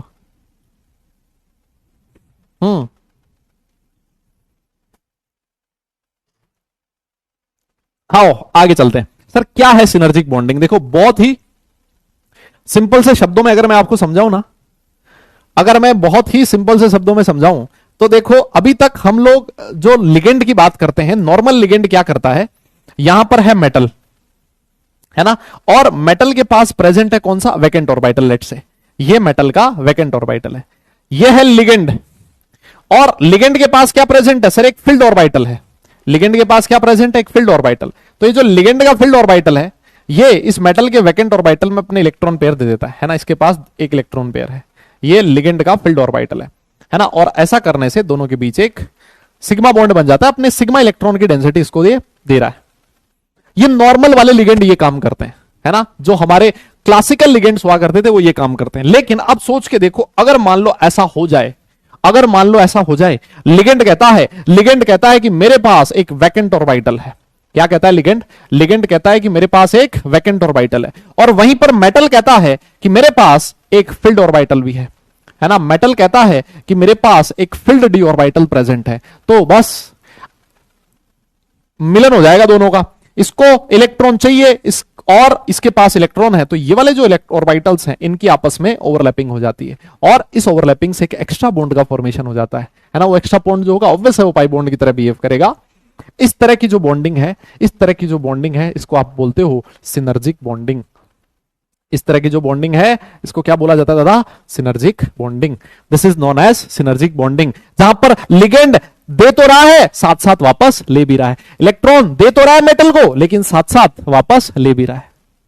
This type of bonding is known as synergic bonding. Yes, और ये जो सिनर्जिक बॉन्डिंग है, ऑब्वियस सी बात है, मैंने आपको समझाया था कि जो नॉन क्लासिकल लिगेंड्स हैं, जो हमारे नॉन क्लासिकल लिगेंड्स हैं, वो सिनर्जिक बॉन्डिंग शो करेंगे। कभी भी क्लासिकल लिगेंड्स आपकी वो सिनर्जिक बॉन्डिंग शो नहीं कर सकते। मेरी बात आपको समझ में आ चुकी है ना। जो पाई एसिड लिगेंड है, जो पाई एक्सेप्टर लिगेंड्स हैं, है ना, नॉन क्लासिकल लिगेंड्स या फिर पाई एसिड लिगेंड्स, आप कुछ भी कहो, है ना, ये जो लिगेंड्स होते हैं यही हमारे सिनर्जिक बॉन्डिंग शो करेंगे ना। और एग्जांपल मैंने आप लोगों को दे ही दिए, बहुत सारे एग्जांपल्स हम लोगों ने लिखे थे। CO आ गया, NO आ गया, N2 आ गया, है ना, PF3 आ गया, PCl3 आ गया, PMe3 आ गया, बहुत सारे एग्जांपल्स आप लोगों को लिखवा रखे हैं ना। साथ में तुम्हारा वो आ गया, कौन सा, C2H4 आ गया। ऐसे बहुत सारे एग्जांपल्स लिखे थे। डाइपिरिडल, ये वाला पेंटेन डाइनाइल, यस, साइक्लोपेंटीन डाइनाइल, ये वाले एग्जांपल आ गए। ऐसे बहुत सारे एग्जांपल्स थे जो नॉन क्लासिकल लिगेंड्स में हम लोगों ने पढ़े थे। एक्चुअली सिनर्जी का मतलब क्या होता है? देखो, सिनर्जाइज का मतलब होता है स्ट्रेंथनिंग। सिनर्जाइज का मतलब क्या होता है? स्ट्रेंथनिंग। और मुझे एक बात बताओ, इसने दिया और वापस लिया, दिया और वापस लिया, तो मुझे एक चीज बताओ, ये वाला जो बॉन्ड है, जो मेटल और लिगेंड के बीच बॉन्ड है, इस बॉन्ड की स्ट्रेंथ पे क्या फर्क पड़ा? अगर मैं तुमसे कहूं कि इस सिनर्जिक बॉन्डिंग की वजह से इस मेटल और लिगेंड के बीच जो बॉन्ड है इसकी स्ट्रेंथ पे क्या फर्क पड़ेगा? आप लोग बोलोगे सर स्ट्रेंथ एकदम जोरदार हो जाएगी, मजा आ जाएगा, मतलब बढ़िया स्ट्रेंथ हो जाएगी सर, है ना। स्ट्रेंथ जो है वो इंक्रीज करती है मेटल लिगेंड बॉन्ड की। स्ट्रेंथ इंक्रीज करना, स्ट्रेंथनिंग होना, this is known as synergize. तो इस बॉन्डिंग को नाम दे दिया सिनर्जिक बॉन्डिंग। मेरी बात समझ में आई क्या? अरे बोलो ना सबको, हेलो बाय लोगों, सारे लोग जाग रहे हो? ये बहुत बढ़िया टॉपिक है, बहुत इंपॉर्टेंट टॉपिक है ना। इस पे क्वेश्चन पूछा जाता है, अभी मैं आपको करवाऊंगा। अभी बढ़िया क्वेश्चन आता है और सिंपल क्वेश्चन आता है, देखते ही तुम निपटा सकते हो, मेरी गारंटी है ना। अच्छा सर, यहां पर जो वैकेंट ऑर्बिटल है वो कौन से हो सकते हैं? सर वैकेंट ऑर्बिटल इसके पास पी भी हो सकते हैं, पी वाला केस हम लोग नहीं देखते हैं जनरली। सर इसके पास वैकेंट ऑर्बिटल डी भी हो सकता है, सर इसके पास vacant orbital pi star orbital भी हो सकता है ना। इसके पास वैकेंट ऑर्बिटल कौन सा हो सकता है? लिगेंड के पास पी हो सकता है, डी हो सकता है और पाई स्टार भी हो सकता है ना। तो ये हम लोगों ने अलग अलग देखे थे। ये जो पाई स्टार था उसके तो बहुत सारे एग्जांपल लिखे थे, ये सारे पाई स्टार वाले थे। C2H4, फिर उसके बाद अलाइल था, साइक्लोपेंटीन डाइनाइल था, है ना, ये इस वाले केस में थे। ये PCl3, PMe3 ये डी वाले केस में थे। इन सब के एग्जांपल्स हम लोग नॉन क्लासिकल लिगेंड्स में पढ़ चुके हैं। इसी वजह से ये टॉपिक को समझना हमारे लिए काफी आसान हो जाएगा, है ना, हमारे लिए काफी आसान हो जाएगा। इस केस में सबसे जो इंपॉर्टेंट है हमारे लिए, सबसे जो इंपॉर्टेंट है हमारे लिए वो है बॉन्डिंग इन मेटल कार्बोनाइल्स, है ना। हम लोग सिनर्जिक बॉन्डिंग में सबसे इंपॉर्टेंट जो हमारे लिए बॉन्डिंग है वो कौन सी है? मेटल कार्बोनाइल की बॉन्डिंग है। कौन सी है दादा? मेटल कार्बोनाइल की बॉन्डिंग है। ये हमें पढ़ना है अच्छे से, है ना, ये हमें पढ़ना है अच्छे से। हाँ भाई, ये वाली बॉन्ड लेंथ अगर, बॉन्ड स्ट्रेंथ अगर बढ़ेगी, मेटल और लिगेंड के बीच बॉन्ड मजबूत होगा, तो ऑब्वियस सी बात है मेटल लिगेंड के बीच जो बॉन्ड लेंथ है वो डिक्रीज कर जाएगी। ठीक है ना। ये वाला स्टेटमेंट पढ़ लिया क्या आप लोगों ने? हाँ जी, ये वाला स्टेटमेंट पढ़ लिया क्या? क्या कह रहा है देख लो, क्या लिखा है? If a ligand donates electron pair to central metal, ligand central metal को डोनेट कर रहा है, एंड एक्सेप्ट, और वापस एक्सेप्ट भी कर रहा है, accept electron pair from d orbital of central metal, then it is called synergic bonding and the ligands are called pi acid ligands. वही चीज लिखी है, बोलो बोलो। हाँ, सिग्मा स्टार भी होता था, वो सिर्फ H2 के केस में होता था ना। वो सिग्मा स्टार वाला छोड़ो, वो वाला केस हमारे नहीं आएगा। हमें सिर्फ देखो इसमें कौन सा पढ़ना है, ये वाला केस पढ़ना है बस, यूं मानो आप, है ना। और एक मैं एग्जांपल वो वाला दूंगा, ये 2 केस बताऊंगा, बाकी यही हमारे सिलेबस में, और उसमें भी जो मेन है हमारा वो CO है। ठीक है, इसी से काम बन जाएगा। डन, बहुत बढ़िया सर, आ जाइए। मेटल कार्बोनाइल में बॉन्डिंग को मैं आपको समझा देता हूं, है ना। मेटल कार्बोनाइल में बॉन्डिंग को मैं आपको समझा देता हूं। आओ जनाब, देखो जी, जैसे आपके सामने मेटल कार्बोनाइल के एग्जांपल्स, कार्बोनाइल का मतलब क्या हो गया, जो सीओ होगा, जो कार्बन मोनोऑक्साइड, ये हमारा लिगेंड की तरह बिहेव करेगा। अगर आपको इसके एग्जांपल लिखने हो, NiCO4 लिख सकते हो, है ना, ये है निकल और इसके चारों तरफ 4 CO प्रेजेंट है। तो क्या ये मेटल कार्बोनाइल किसका एग्जांपल है? क्या ये मेटल कार्बोनाइल का एग्जांपल है? यस, बिल्कुल है साहब। और मान लो और भी लिख सकते हो आप, FeCO5, है ना, ये भी इसी कैटेगरी में आएगा। ये रहा Fe और इसके चारों तरफ सर 5 CO प्रेजेंट है, ये भी मेटल कार्बोनाइल का ही एग्जांपल है ना। तो मेटल कार्बोनाइल का मतलब हो गया कि जो लिगेंड है वो कौन सा है? लिगेंड है हमारा कार्बोनाइल CO। डन? यस। आइए, तो सर देखो ये बॉन्डिंग हुई कैसे है ना। इसमें सिनर्जिक बॉन्डिंग, क्या मैं इसको बैक बॉन्डिंग भी बोल सकता हूं? क्या मैं इसको पाई बैक बॉन्डिंग भी कह सकता हूं? क्या मतलब ऐसा कह सकता हूं ना, पाई बैक बॉन्ड है, पाई बैक बॉन्ड जैसा ही है ना, पाई बैक बॉन्ड। सिनर्जिक और पाई बॉन्डिंग में, वो बैक बॉन्डिंग में डिफरेंस इतना सा ही होता है कि जो हमारी नॉर्मल बैक बॉन्डिंग होती है उसमें देना नहीं होता, सिर्फ लेना होता है। इसमें दे भी रहा है, ले भी रहा है, साइमल्टेनियस हो रहा होता है, तो ये सिनर्जिक है। कई जगह इसको पाई बैक बॉन्ड भी लिखा होता है ना, तो वो भी मतलब समझने के हिसाब से ठीक है। यस, पाई बैक बॉन्ड भी आप समझने के हिसाब से कह ही सकते हो। आओ देखो सर क्या होता है, मैं आपको बता देता हूं वापस से। ये है मेटल, है ना, यही वापस चीज मैं आपको बताऊंगा। मेटल है, इसके पास एक वैकेंट ऑर्बिटल प्रेजेंट है, ये रहा वैकेंट ऑर्बिटल है मेटल का, है ना, ये है मेटल का वैकेंट ऑर्बिटल। और ये है CO, है ना, ये रहा C ट्रिपल बॉन्ड O, है ना, यही होता है CO। CO के पास एक फील्ड ऑर्बिटल है ना, CO के पास एक फील्ड ऑर्बिटल था जिसमें 2 इलेक्ट्रॉन थे, कार्बन पे नेगेटिव चार्ज होता है, तो ये CO का फील्ड ऑर्बिटल था। और ऐसा करने से CO ने अपने जो ये फील्ड ऑर्बिटल में जो इलेक्ट्रॉन्स प्रेजेंट थे वो इस मेटल के वैकेंट ऑर्बिटल में दे दिए और इन दोनों के बीच एक सिग्मा बॉन्ड का फॉर्मेशन हो गया। ये तो जो नॉर्मल वाली बॉन्डिंग होती है वो होती है ना, इसमें कोई हमें दिक्कत है ही नहीं sir. At the same time हुआ क्या, एट द सेम टाइम जो आपका मेटल है सर उसके पास एक फील्ड ऑर्बिटल भी प्रेजेंट है ना। क्या प्रेजेंट है सर? मेटल के पास एक फील्ड d ऑर्बिटल भी प्रेजेंट है। यस, और ऐसा होने से साथ साथ में जो CO है, क्या CO के पास vacant pi star orbital present होता है क्या? कौन बता सकता है मुझे? और अगर प्रेजेंट होता है तो उसका रीजन क्या है, क्यों प्रेजेंट होता है? अरे भाई CO के केस में पढ़ना है हमारा महाराज। मेटल कार्बोनाइल में लिगेंड का मतलब CO ही होता है, कार्बोनाइल CO को ही बोलते हैं, ज्ञानी आदमी। हाँ बताओ। यस यस, इसके पास vacant pi star orbital present होता है क्या? होता है क्या? कोई बोल ही नहीं रहा भाई, आज जनता है नहीं क्या? है या भाग गए हो, या मन भर गया इस चैप्टर से कि सर 12वां लेक्चर चल रहा है, कितना पढ़ाओगे? है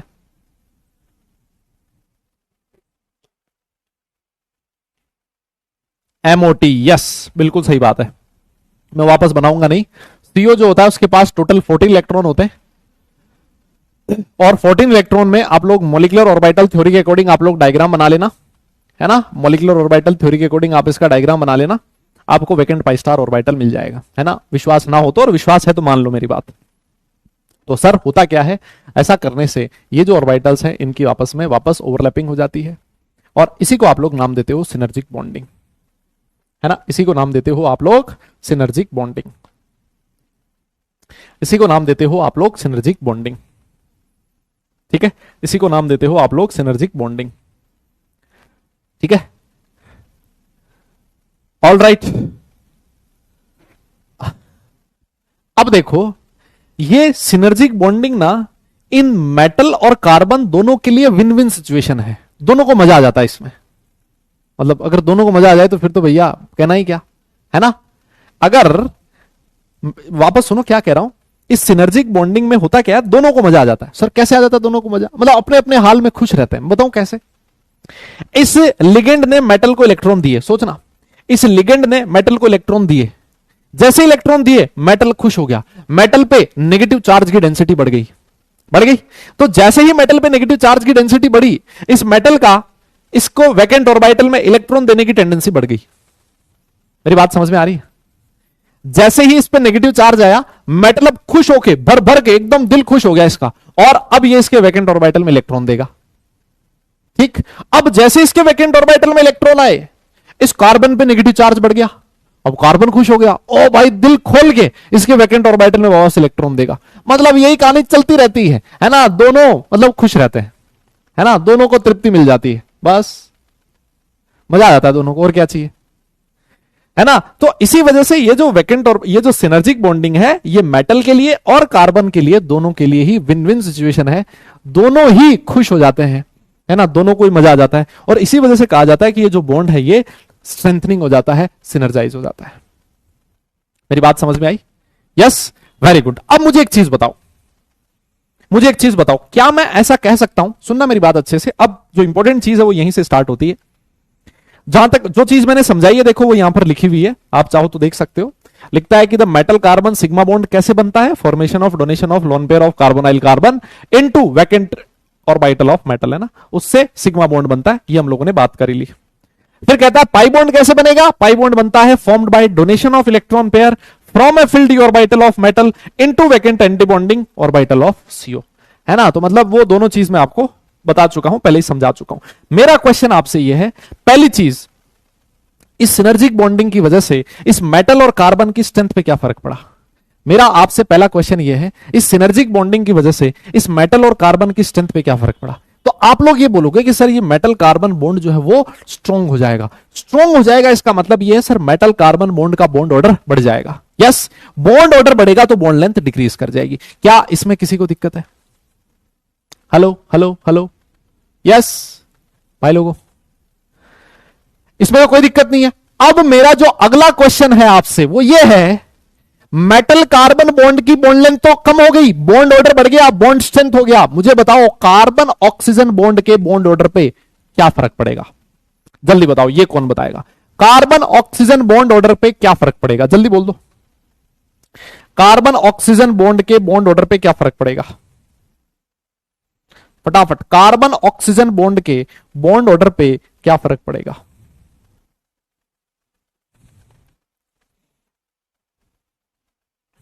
यस बताइए, कार्बन ऑक्सीजन बॉन्ड के बॉन्ड ऑर्डर पे क्या फर्क पड़ेगा? कार्बन ऑक्सीजन बॉन्ड के बॉन्ड ऑर्डर पे क्या फर्क पड़ेगा? यस, कार्बन ऑक्सीजन बॉन्ड का बॉन्ड ऑर्डर डिक्रीज कर जाएगा। सर ऐसा क्यों? ऐसा इसलिए हो रहा है क्योंकि सर सिनर्जिक बॉन्डिंग की वजह से इस कार्बन के पाई स्टार ऑर्बिटल, जो एंटी बॉन्डिंग मॉलिक्यूलर ऑर्बिटल है, उसमें इलेक्ट्रॉन इंक्रीज कर रहे हैं। और अगर आपको याद हो, अगर आपको याद हो बॉन्ड ऑर्डर, तो हम लोग लिखते थे NB minus NA divided by 2। Na है number of electrons in anti bonding molecular orbitals. तो अगर एंटी बॉन्डिंग मॉलिक्यूलर ऑर्बिटल में इलेक्ट्रॉन बढ़ेगा तो हमारा जो बॉन्ड ऑर्डर होगा वो डिक्रीज करेगा। ये बहुत ही इंपॉर्टेंट इंफॉर्मेशन है जो आपको ध्यान में रखनी है। यस, जितना ज्यादा इलेक्ट्रॉन कार्बन को मिलेगा, फिर कह देता हूं, जितना ज्यादा इलेक्ट्रॉन कार्बन को मिलेगा, कार्बन ऑक्सीजन बॉन्ड की बॉन्ड एनर्जी उतनी ही कम हो जाएगी, बॉन्ड ऑर्डर उतना ही डिक्रीज करेगा, बॉन्ड लेंथ उतनी ही बढ़ जाएगी। जितने इलेक्ट्रॉन पाई स्टार ऑर्बिटल में ज्यादा, बॉन्ड ऑर्डर उतना ही कम। यस, क्या ये चीज क्लियर हुई सब लोगों को? तो यहां से सबसे पहली चीज मैं आपको लिखवा देता हूं, इससे क्या क्या फर्क पड़ने वाला है ना, इससे क्या क्या फर्क पड़ेगा। तो देखो मैं आपके सामने लिख देता हूं, कुछ फर्क जो पड़ने वाला है वो है एक्सटेंट ऑफ बैक बॉन्डिंग जितनी ज्यादा होगी, एक्सटेंट ऑफ बैक बॉन्डिंग जितनी ज्यादा होगी, मैं ऐसे लिख सकता हूं, मेटल कार्बन बॉन्ड ऑर्डर के डायरेक्टली प्रोपोर्शनल है ना, उतनी ही ज्यादा मेटल कार्बन बॉन्ड ऑर्डर ज्यादा होगा, है ना। इट इज इनवर्सली प्रोपोर्शनल होगा किसके? मेटल कार्बन बॉन्ड लेंथ के। जल्दी बोलो, it is directly proportional to bond energy भी लिख सकते हो, है ना, metal carbon bond energy. Yes, इसको आप इनवर्सली प्रोपोर्शनल लिखोगे किसके? Carbon oxygen bond order, inversely proportional to carbon oxygen bond order. Yes, and it is directly proportional to carbon oxygen bond length. Bond order कह दो या फिर bond energy कह दो, सर एक ही बात है। ये बहुत ही इंपॉर्टेंट चीज है जो आप लोग समझने जा रहे हो। यस, बहुत ही इंपॉर्टेंट चीज है जो आप लोग ये समझने जा रहे हो। इसी पे जेई ने क्वेश्चन पूछे हैं आज तक सबसे ज्यादा। अब मेरा आपसे क्वेश्चन एक और है, मेरा आपसे क्वेश्चन एक और है, मेटल जो है वो सिनर्जिक बॉन्डिंग कब ज्यादा शो करेगा? जब मेटल की ऑक्सीडेशन स्टेट नेगेटिव होगी, न्यूट्रल होगी या फिर पॉजिटिव होगी। क्वेश्चन सुन लिया वापस तुमने? जब मेटल इसको वापस इलेक्ट्रॉन दे रहा है, सिनर्जिक बॉन्डिंग कब ज्यादा होगी? सिनर्जिक बॉन्डिंग कब ज्यादा होगी? जब मेटल की ऑक्सीडेशन स्टेट नेगेटिव हो, पॉजिटिव हो या फिर न्यूट्रल हो। बराबर बताइए, पॉजिटिव हो, न्यूट्रल हो या फिर नेगेटिव हो। जल्दी बोलो, जल्दी बोलो।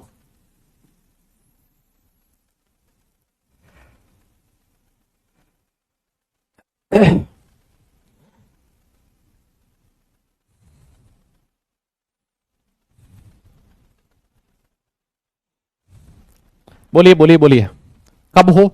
सिंपल सिंपल, जितना ज्यादा नेगेटिव होगा मेटल का ऑक्सीडेशन स्टेट, अगर नेगेटिव है तो उसकी इसको इलेक्ट्रॉन वापस देने की जो टेंडेंसी है वो ज्यादा होगी सर, सिनर्जिक बॉन्डिंग शो करने की टेंडेंसी ज्यादा होगी। बहुत बढ़िया। भाई पॉजिटिव होगा तो खुद इलेक्ट्रॉन का भूखा है, अगर इस मेटल पे पॉजिटिव हो तो खुद भूखा भूखा है, तो इसको वापस देने की टेंडेंसी कम है, सिनर्जिक बॉन्डिंग कम हो जाएगी, है ना। तो ध्यान रखना, it is directly proportional to negative oxidation state of central metal, directly proportional to negative oxidation state of central metal, negative oxidation state of central metal. बस ये ध्यान में रख लो। ये वाली अगर टेबल तुमने पकड़ लेना अच्छे से, ये वाली टेबल अगर तुमने पकड़ लेना अच्छे से, तो मतलब तुम्हें सारी कहानी समझ में आ गई अच्छे से, है ना। सारी कहानी तुम्हें बढ़िया ढंग से समझ में आ गई, मेरी गारंटी है। बढ़िया ढंग से नोट कर लो, फिर उसके बाद आगे चलेंगे, है ना। जनता पलट गई, हाँ जनता भाई पलटती बहुत जल्दी है ना, जनता बहुत जल्दी पलटती है। इसीलिए बोलते हैं कि ये जो जनता है किसी की सगी नहीं है ना, ऐसा बोलते हैं लोग। आओ आगे बढ़ते हैं।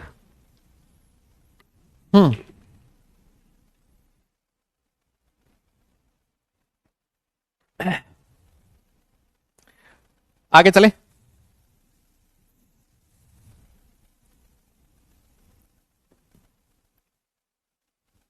आगे चले, आओ सर एग्जाम्पल बताओ सर, इसमें थोड़े से क्वेश्चन करवाओ आप। आओ जी मैं क्वेश्चन करवा देता हूं।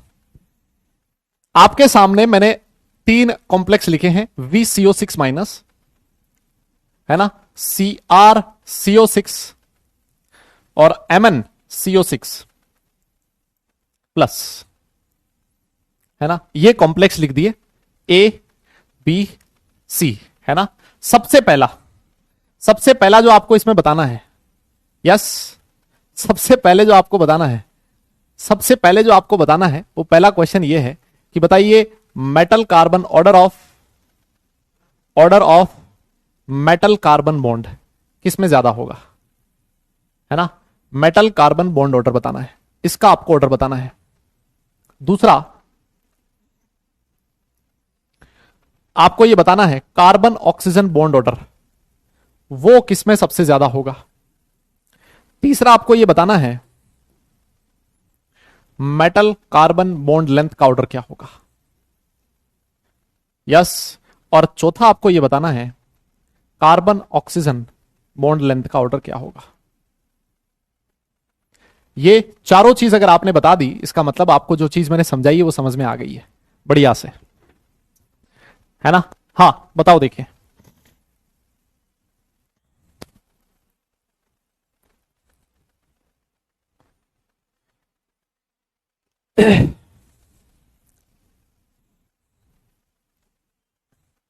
जल्दी बोलो जल्दी बोलो।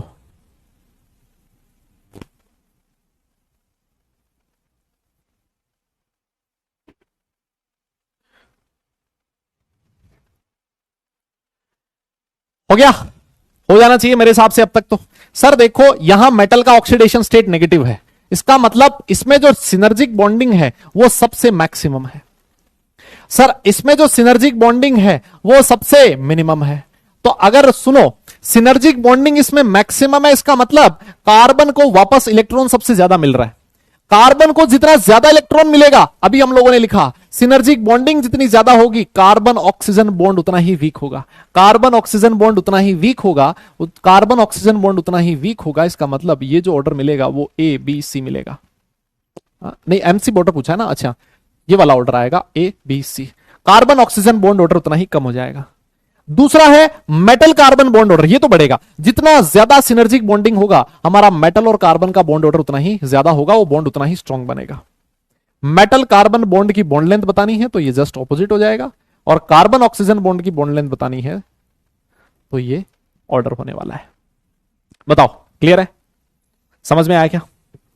तो जो जेई ने क्वेश्चन पूछा था ना, जेई ने जो क्वेश्चन पूछा था वो यही था कि बताइए मेटल कार्बन बॉन्ड ऑर्डर किसमें सबसे मैक्सिमम है। एक ऑप्शन और दे रखा था और आपसे पूछा था बताइए किसमें मेटल कार्बन बॉन्ड ऑर्डर सबसे मैक्सिमम है, तो VCO6 माइनस आएगा। यस, ये वो क्वेश्चन था, बहुत ही आसान सा सिंपल सा क्वेश्चन। क्लियर, आगे चले, आगे चले, ये समझ में आ गया। अब चीज मैं आपको और बताता हूं, देखो अब एक चीज मैं आपको और बताता हूं।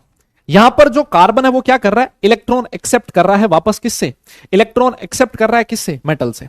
अब अगर मान लो आपसे कोई पूछे, अगर आपसे कोई पूछे क्या, अगर हमसे कोई पूछे इलेक्ट्रॉन एक्सेप्टिंग टेंडेंसी किसकी ज्यादा होगी, अगर हमसे कोई पूछ ले इलेक्ट्रॉन एक्सेप्टिंग टेंडेंसी, है ना, टेंडेंसी,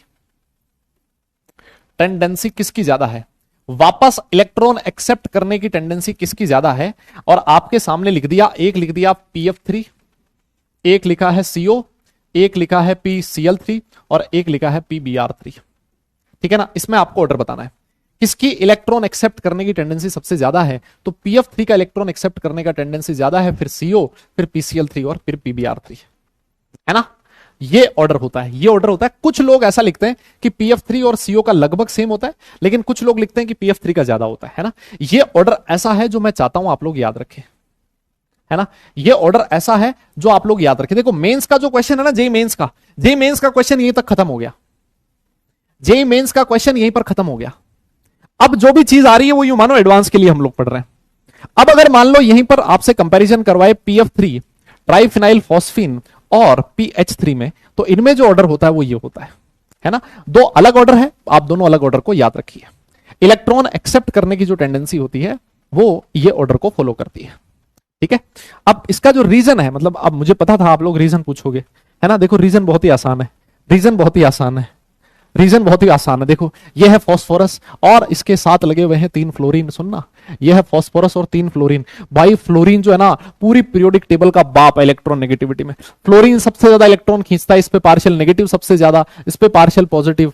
ये इलेक्ट्रॉन, फ्लोरीन भी इलेक्ट्रॉन खींच रहा है तब भी पार्शियल पॉजिटिव, ये फ्लोरीन भी इलेक्ट्रॉन खींच रहा है तब भी पार्शियल पॉजिटिव। ये जो बेचारा फॉस्फोरस है ये बहुत भयंकर परेशान है, कहता है भाई ले जाओ इन फ्लोरीन को कोई और।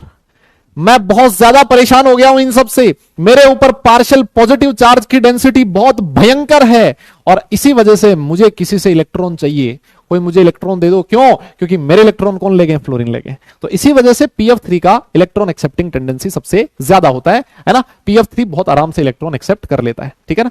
PF3 इसका माइनस आई इफेक्ट बहुत भयंकर होता है ना, आप ऐसे भी कह सकते हो, माइनस आई इफेक्ट इसका बहुत ही भयंकर होता है। डन।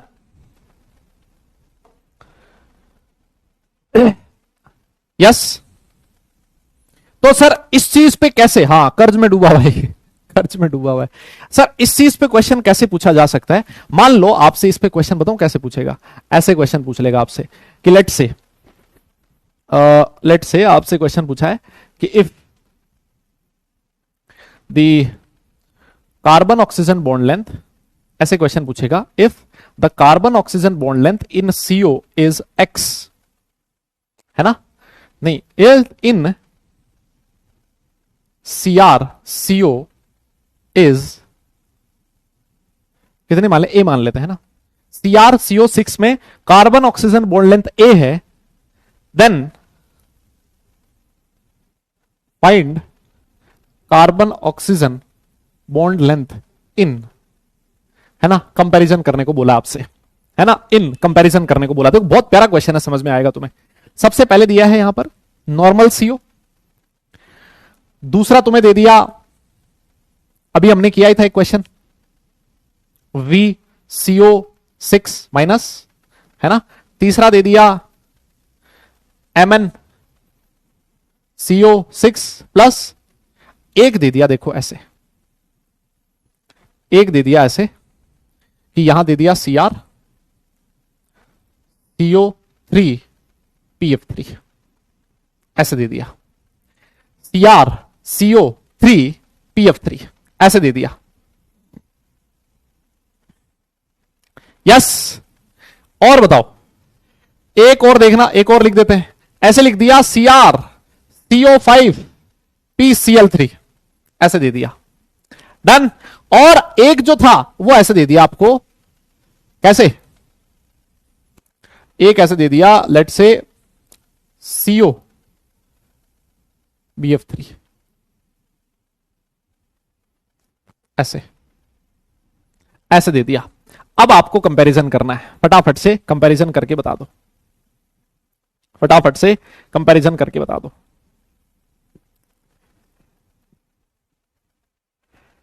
फटाफट से कंपैरिजन करके बता दो।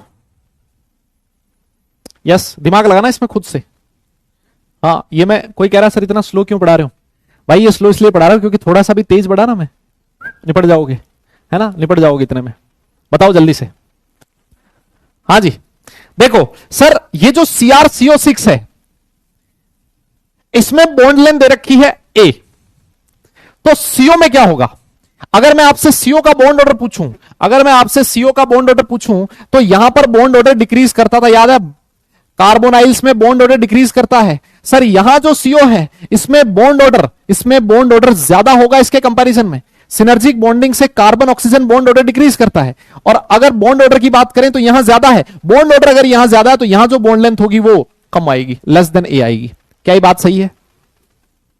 बोलो यस, ये बात सही है क्या? सर बिल्कुल सही है।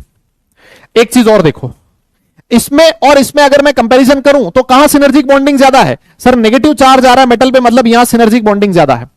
अगर यहां सिनर्जिक बॉन्डिंग ज्यादा तो मतलब कार्बन ऑक्सीजन बॉन्ड ऑर्डर कम, और कार्बन ऑक्सीजन बॉन्ड ऑर्डर कम तो कार्बन ऑक्सीजन बॉन्ड लेंथ ज्यादा। यहां A है तो यहां ग्रेटर देन A आएगा। समझ लेना अच्छे से, मैं वापस नहीं समझाऊंगा, पहले ही बोल रहा हूं। हाँ, तो मजाक में बात टालनी है तो टाल दो भले ही, मैं एक ही बार समझाऊंगा, वापस नहीं समझाऊंगा। आगे समझते हैं।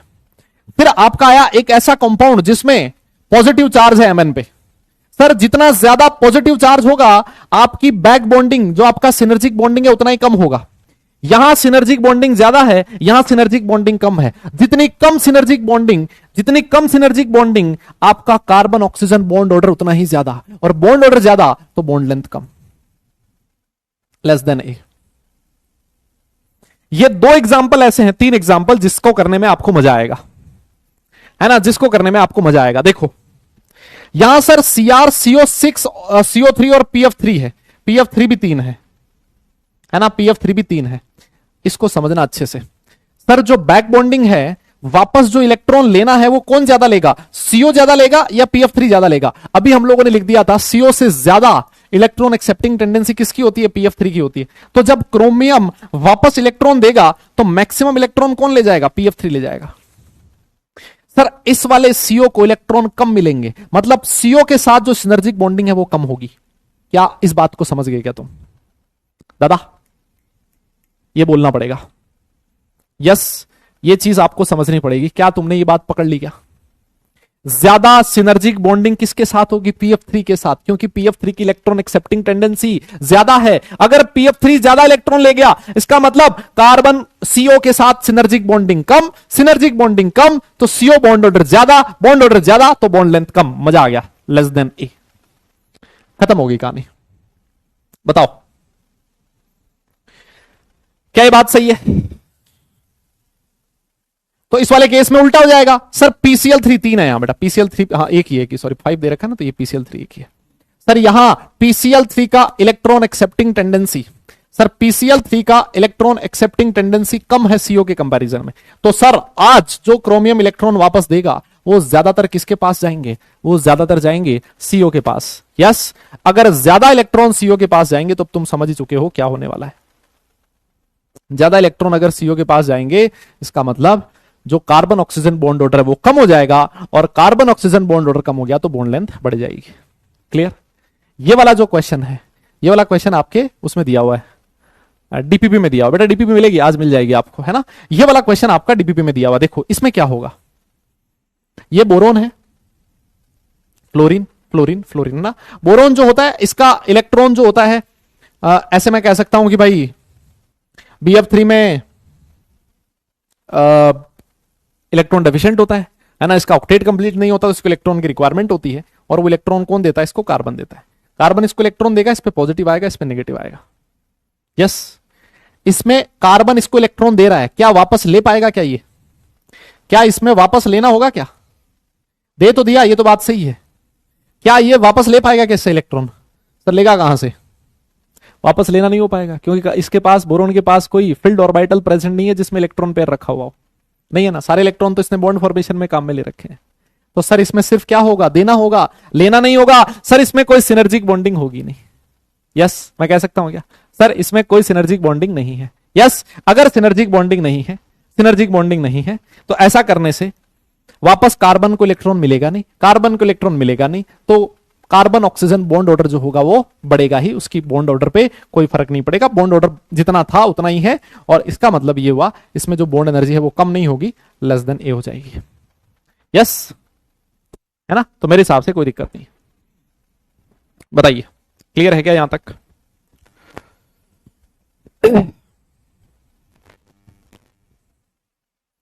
बताइए क्या ये चीज क्लियर है क्या? डन डन डन, समझ गए क्या? आपको ये बात समझ में आ गई क्या? जल्दी बोलो भाई, क्या समझ में आ गई क्या? अगर समझ में आ गई है तो एक होमवर्क दे देता हूं मैं आपको, होमवर्क दे देता हूं। क्या आपके सामने लिखा है एम, एम के साथ क्या दें आपको? एम के साथ दे दिया CO3 PF3, ठीक है, एक दे दिया ये, और एक दे दिया M CO3 PME3, है ना। PME3 मतलब यहां Me क्या है? मिथाइल है। Me क्या दादा? मिथाइल है। और हमसे इसको मैं नाम दे देता हूं A, और इसको नाम देता हूं B, ठीक है ना। ये वो क्वेश्चन है बेटा जो आपसे एडवांस में पूछ सकता है, ठीक है ना, जो आपसे एडवांस के लेवल पे पूछ सकता है। मेंस लेवल वाले क्वेश्चन तो दूसरी स्लाइड पे ही खत्म हो गए थे, है ना, दूसरी वाली स्लाइड पे खत्म हो गए थे। अब आपसे क्वेश्चन क्या पूछा है? आपसे पूछा है मेटल कार्बन बॉन्ड ऑर्डर, है ना, इसका ऑर्डर बताना है, बॉन्ड स्ट्रेंथ का ऑर्डर बताना है ना, किसमें क्या होगा ऑर्डर। और दूसरा आपको ये ऑर्डर बताना है कार्बन ऑक्सीजन बॉन्ड स्ट्रेंथ का ऑर्डर क्या होगा दोनों में, ठीक है ना। तो ये है, इस पे आप लोग दिमाग लगाइएगा खुद से, ठीक है, सॉल्व करने की कोशिश कीजिएगा, बड़े आराम से हो जाएगा, कोई दिक्कत नहीं आएगी इसमें, मेरी आपकी मेरी ये गारंटी है, ठीक है। देखो मतलब मेंस और लेवल का ना, मेंस हो या फिर एडवांस हो, पढ़ने का मजा तभी है जब आपको पता ही ना लगे कि कब मेंस से एडवांस पे चले गए। और ये ऐसा ही टॉपिक है जिसमें नहीं पता लगता, है ना, आप एक्सटेंड करते जाओ करते जाओ करते जाओ करते जाओ, अरे यार ये तो बहुत अच्छी चीज सीख ली हमने, तो इसका मतलब ये तो मेंस में मतलब जनरली कम पूछा जाता है। यस, डन, समझ में आई बात? तो ये वाला क्वेश्चन है बेटा आपके होमवर्क हो जाएगा। यस, ये आपका होमवर्क हो जाएगा। डन। अच्छा सर, अब यहां से एक और चीज, बढ़िया चीज सीखते हैं, एक और बढ़िया चीज सीखते हैं, वो है आपके सामने ये रही। एक टर्म होती है जिसको बोला जाता है स्ट्रेचिंग फ्रीक्वेंसी। इसको क्या बोला जाता है? Stretching frequency. हालांकि इनके बारे में हम लोग नहीं पढ़ते हैं। एक टॉपिक आता है स्पेक्ट्रोस्कोपी, स्पेक्ट्रोस्कोपी भी पढ़ा जाता है जब आप लोग पोस्ट ग्रेजुएशन वगैरह करते हो, MSc वगैरह जो लोग करते हैं ना, वो लोग इसके बारे में पढ़ते हैं, है ना, वो लोग इसके बारे में पढ़ते हैं। तो स्ट्रेचिंग फ्रीक्वेंसी वहां पर आती है, लेकिन कई बार ना मतलब उसका एप्लीकेशन यहां पर वो पूछ लेता है, हमसे पूछ लेता है, बताओ ऑर्डर, है ना, बताओ ऑर्डर बताओ स्ट्रेचिंग फ्रीक्वेंसी का। तो ऑर्डर कैसे निकालें? ऑर्डर क्या होता है? देखो एक चीज आपको ध्यान में रखनी है कि CO बॉन्ड की जो बॉन्ड स्ट्रेंथ होती है वो किसकी टर्म्स में मेजर की जाती है? It is measured in terms of stretching frequency. Sir देखो फ्रीक्वेंसी को आप अगर देखना चाहो ना, तो हम लोगों ने फॉर्मूला पढ़ा हुआ है E=H²। ये होती है एनर्जी। सर एनर्जी जितनी ज्यादा होगी, आपका जो फ्रीक्वेंसी होगा वो भी उतना ही ज्यादा होगा। तो मैं ऐसे कह सकता हूं कि जो स्ट्रेचिंग फ्रीक्वेंसी होती है, यस, जो स्ट्रेचिंग फ्रीक्वेंसी होती है वो डायरेक्टली प्रोपोर्शनल होती है किसके? कार्बन ऑक्सीजन बॉन्ड एनर्जी के। कार्बन ऑक्सीजन बॉन्ड की बॉन्ड एनर्जी जितनी ज्यादा होगी, बॉन्ड एनर्जी जितनी ज्यादा होगी, स्ट्रेचिंग फ्रीक्वेंसी उतनी ज्यादा होगी। बस इतनी सी ध्यान रखें। मेरी बात समझ में आई? Yes yes yes, done. अरे भाई लास्ट वाले में क्या दिक्कत है? लास्ट वाले में क्या दिक्कत है महाराज? यहां पर कोई बैक बॉन्डिंग हो ही नहीं रही, बैक बॉन्डिंग नहीं हो रही। जहां बैक बॉन्डिंग कम होती है कार्बन ऑक्सीजन बॉन्ड ऑर्डर ज्यादा होता है, और बॉन्ड ऑर्डर ज्यादा तो बॉन्ड एनर्जी कम, बॉन्ड लेंथ कम, तो लेस देन ए। बस इसमें क्या दिक्कत है ना।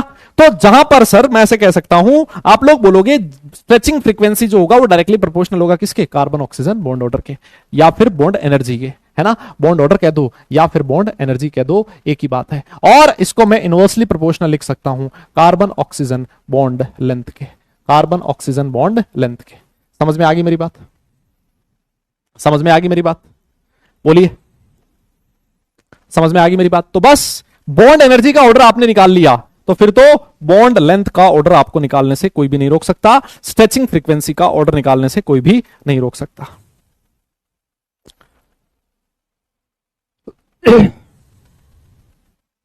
डन, कोई दिक्कत?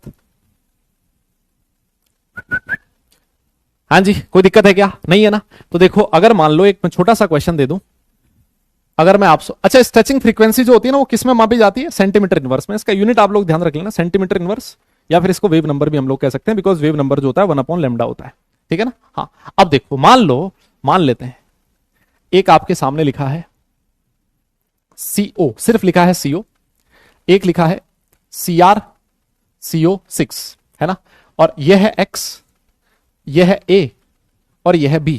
आपसे क्वेश्चन पूछ लिया ऑर्डर ऑफ स्ट्रेचिंग फ्रीक्वेंसी, जल्दी से बता दो ऑर्डर ऑफ स्ट्रेचिंग फ्रीक्वेंसी, जल्दी से बताओ किसमें ज्यादा होगी, है ना। अगर तुम्हें समझ में आ गया मेरा क्वेश्चन तो एक दे दिया तुम्हें CrCO6, है ना, ये सारा सब कुछ रिपीट हो रहा है आपका, रिवाइज हो रहा है, यू मानो।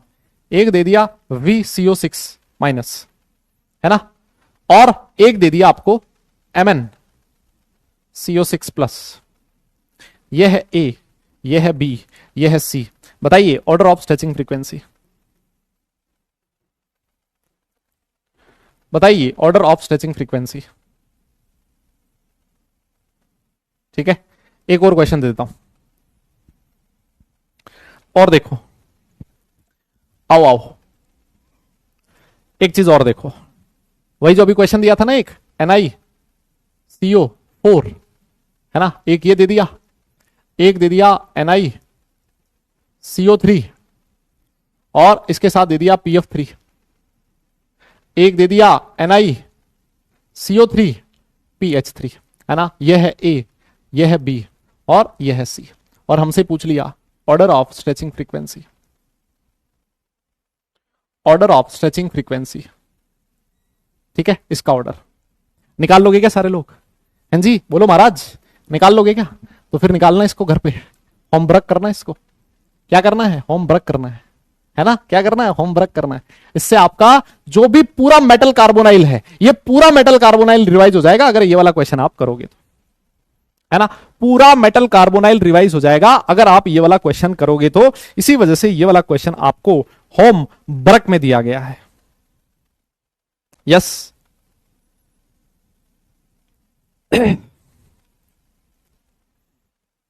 डन।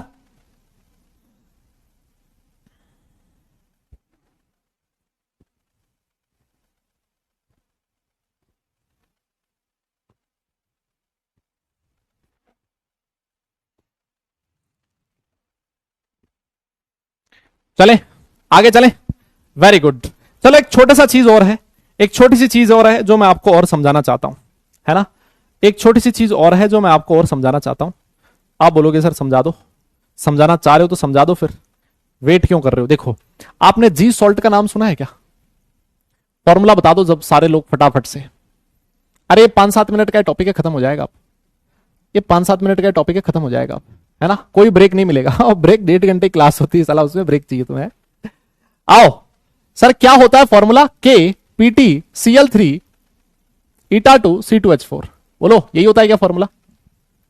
यहां सर जो पीटी होता है उसका ऑक्सीडेशन स्टेट +2 है, और ऑक्सीडेशन स्टेट +2 है, इसका मतलब इसका हाइब्रिडाइजेशन DsP2 होगा, और DsP2 का मतलब हो गया सर इसकी ज्योमेट्री कैसी होती है, स्क्वायर प्लेनर होती है। यस सर, ये जो C2H4 होता है, C2H4 होता है, ये पाई इलेक्ट्रॉन देता है, पाई डोनर पाई एक्सेप्टर होता है। याद है क्या तुम्हें? ये जो C2H4 है सर, ये पाई डोनर होता है और पाई एक्सेप्टर होता है। याद है तुम्हें? ये अपने पाई इलेक्ट्रॉन देता है और वापस लेता भी है। सर ये दिखने में कैसा होता है, इसकी शक्ल देखो आप लोग, के को बाहर भेज देते हैं, है ना, के को बाहर रखो, यहां पर है अपना पीटी, ये है Pt+2, ये रहा आपका क्लोरीन, ये रहा आपका क्लोरीन, है ना, ये रहा आपका क्लोरीन, और एक जगह पर ये है आपका CH2 डबल बॉन्ड CH2, है ना, ये CH2 के पाई इलेक्ट्रॉन्स प्रेजेंट है, these are the pi electrons of CH2। Done, इसको समझना, मैं ज्यादा उसमें डायग्राम में कंफ्यूज करने की कोशिश नहीं करूंगा, बिल्कुल भी आप लोग समझना अच्छे से।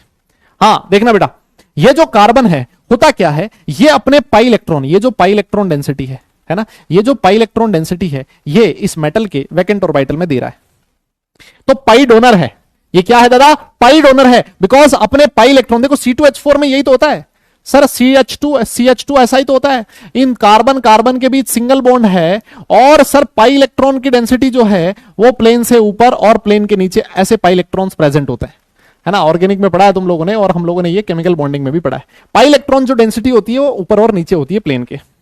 यस, तो सर ये वाले जो पाई इलेक्ट्रॉन्स हैं, ये वाले जो पाई इलेक्ट्रॉन है, ये अपने पाई इलेक्ट्रॉन इस मेटल के वैकेंट ऑर्बिटल में दे रहा, सर कोई दिक्कत नहीं है, यहां तक हमें कोई प्रॉब्लम ही नहीं है, चीज समझ में आ गई है। यस, ऐसा होने से, और देखो साथ साथ सर ये जो कार्बन है इसके पास वैकेंट, इसके पास क्या प्रेजेंट है सर, इसके पास vacant pi star orbital present है, क्या प्रेजेंट है, vacant pi star orbital present है, क्या प्रेजेंट है, vacant pi star orbital present है, ठीक है। और ये जो मेटल है अपना, इसके पास फील्ड ऑर्बिटल प्रेजेंट है, सर ये है मेटल के फील्ड ऑर्बिटल, यस, ये है सर मेटल का फील्ड ऑर्बिटल। तो सर वापस से क्या होगा, वापस से होगा कुछ ऐसा कि ये जो मेटल का फील्ड ऑर्बिटल है, ये इसके वैकेंट ऑर्बिटल में अपने इलेक्ट्रॉन पेयर डोनेट कर देगा। यस, ऐसा करने से ये जो प्लेटिनम और कार्बन है, ये जो प्लेटिनम और कार्बन के बीच बॉन्ड है, सर ये हो गया सिनर्जिक बॉन्डिंग में इन्वॉल्व, है ना। तो मैं ऐसा लिख सकता हूं, प्लेटिनम और कार्बन के बीच जो बॉन्ड है ये सिनर्जिक बॉन्डिंग में इन्वॉल्व है, और अगर ये बॉन्ड सिनर्जिक बॉन्डिंग में इन्वॉल्व है, इसका मतलब सर प्लेटिनम और इस कार्बन के बीच ये वाली जो बॉन्ड लेंथ है, ये बॉन्ड लेंथ हो जाएगी डिक्रीज। क्या होगा, ये जो बॉन्ड लेंथ है ये हो जाएगी डिक्रीज, ये जो बॉन्ड लेंथ है ये हो जाएगी डिक्रीज, ये जो बॉन्ड लेंथ है वो हो जाएगी डिक्रीज। क्लियर? अच्छा, मान लो इसमें क्वेश्चन पूछ ले आपसे कोई, इसमें आपसे क्वेश्चन पूछ ले कि ये वाली जो बॉन्ड लेंथ है इसको मान लो आप ए, ये है बी, ये है सी। यस, तो बताइए कौन सी बॉन्ड लेंथ ज्यादा होगी, कौन सी बॉन्ड लेंथ कम होगी। हाँ, कौन सी बॉन्ड लेंथ ज्यादा होगी, कौन सी बॉन्ड लेंथ कम होगी, फटाफट से बताओ। देखिए, अगर आपसे कोई पूछे ए बी सी, ये तीन बॉन्ड लेंथ है, इस बॉन्ड की लेंथ को ए बोल दिया, इसकी लेंथ को बी बोल दिया और इसकी लेंथ को सी बोल दिया, तो बताइए कौन सी बॉन्ड लेंथ मैक्सिमम होगी। चलो मैं बता देता हूं, फिर एक्सप्लेन कर लेते हैं, है ना। चलो मैं बता लेता हूं, सर ए जो बॉन्ड लेंथ है ये सबसे ज्यादा होगी, और जो बी और सी की बॉन्ड लेंथ है ये दोनों सेम होगी। दिस इज बॉन्ड लेंथ का order, this is bond length का ऑर्डर। मतलब हुआ क्या, जिस साइड प्लेटिनम इस CH2 के साथ, जिस साइड CH2 के साथ सिनर्जिक बॉन्डिंग हो रही है, उसकी जो ऑपोजिट साइड वाली बॉन्ड लेंथ है, इसकी जो ऑपोजिट साइड वाली बॉन्ड लेंथ है वो बढ़ जाती है। ध्यान रखना, जिस साइड डबल बॉन्ड के साथ सिनर्जिक बॉन्डिंग हो रही है, उसकी जो ऑपोजिट साइड वाली बॉन्ड लेंथ है वो इंक्रीज कर जाएगी। इसकी जो ऑपोजिट साइड वाली बॉन्ड लेंथ है सर वो इंक्रीज कर जाएगी। इसको बोला जाता है, रीजन इसका दिया जाता है ट्रांस इफेक्ट। इसका रीजन क्या है, due to trans effect, due to trans effect. देखो यार, इसको आप देसी भाषा में ऐसे समझ सकते हो, है ना, देसी भाषा में ऐसे समझ सकते हो कि ये वाला जो बॉन्ड है इसकी बॉन्ड लेंथ कम होगी। क्यों? क्योंकि सिनर्जिक बॉन्डिंग होगी, सिनर्जिक बॉन्डिंग से इस बॉन्ड की बॉन्ड लेंथ कम होगी, तो इसके जो जस्ट ऑपोजिट, जो ट्रांस पोजीशन पे रखा हुआ बॉन्ड लेंथ है वो बढ़ जाएगी।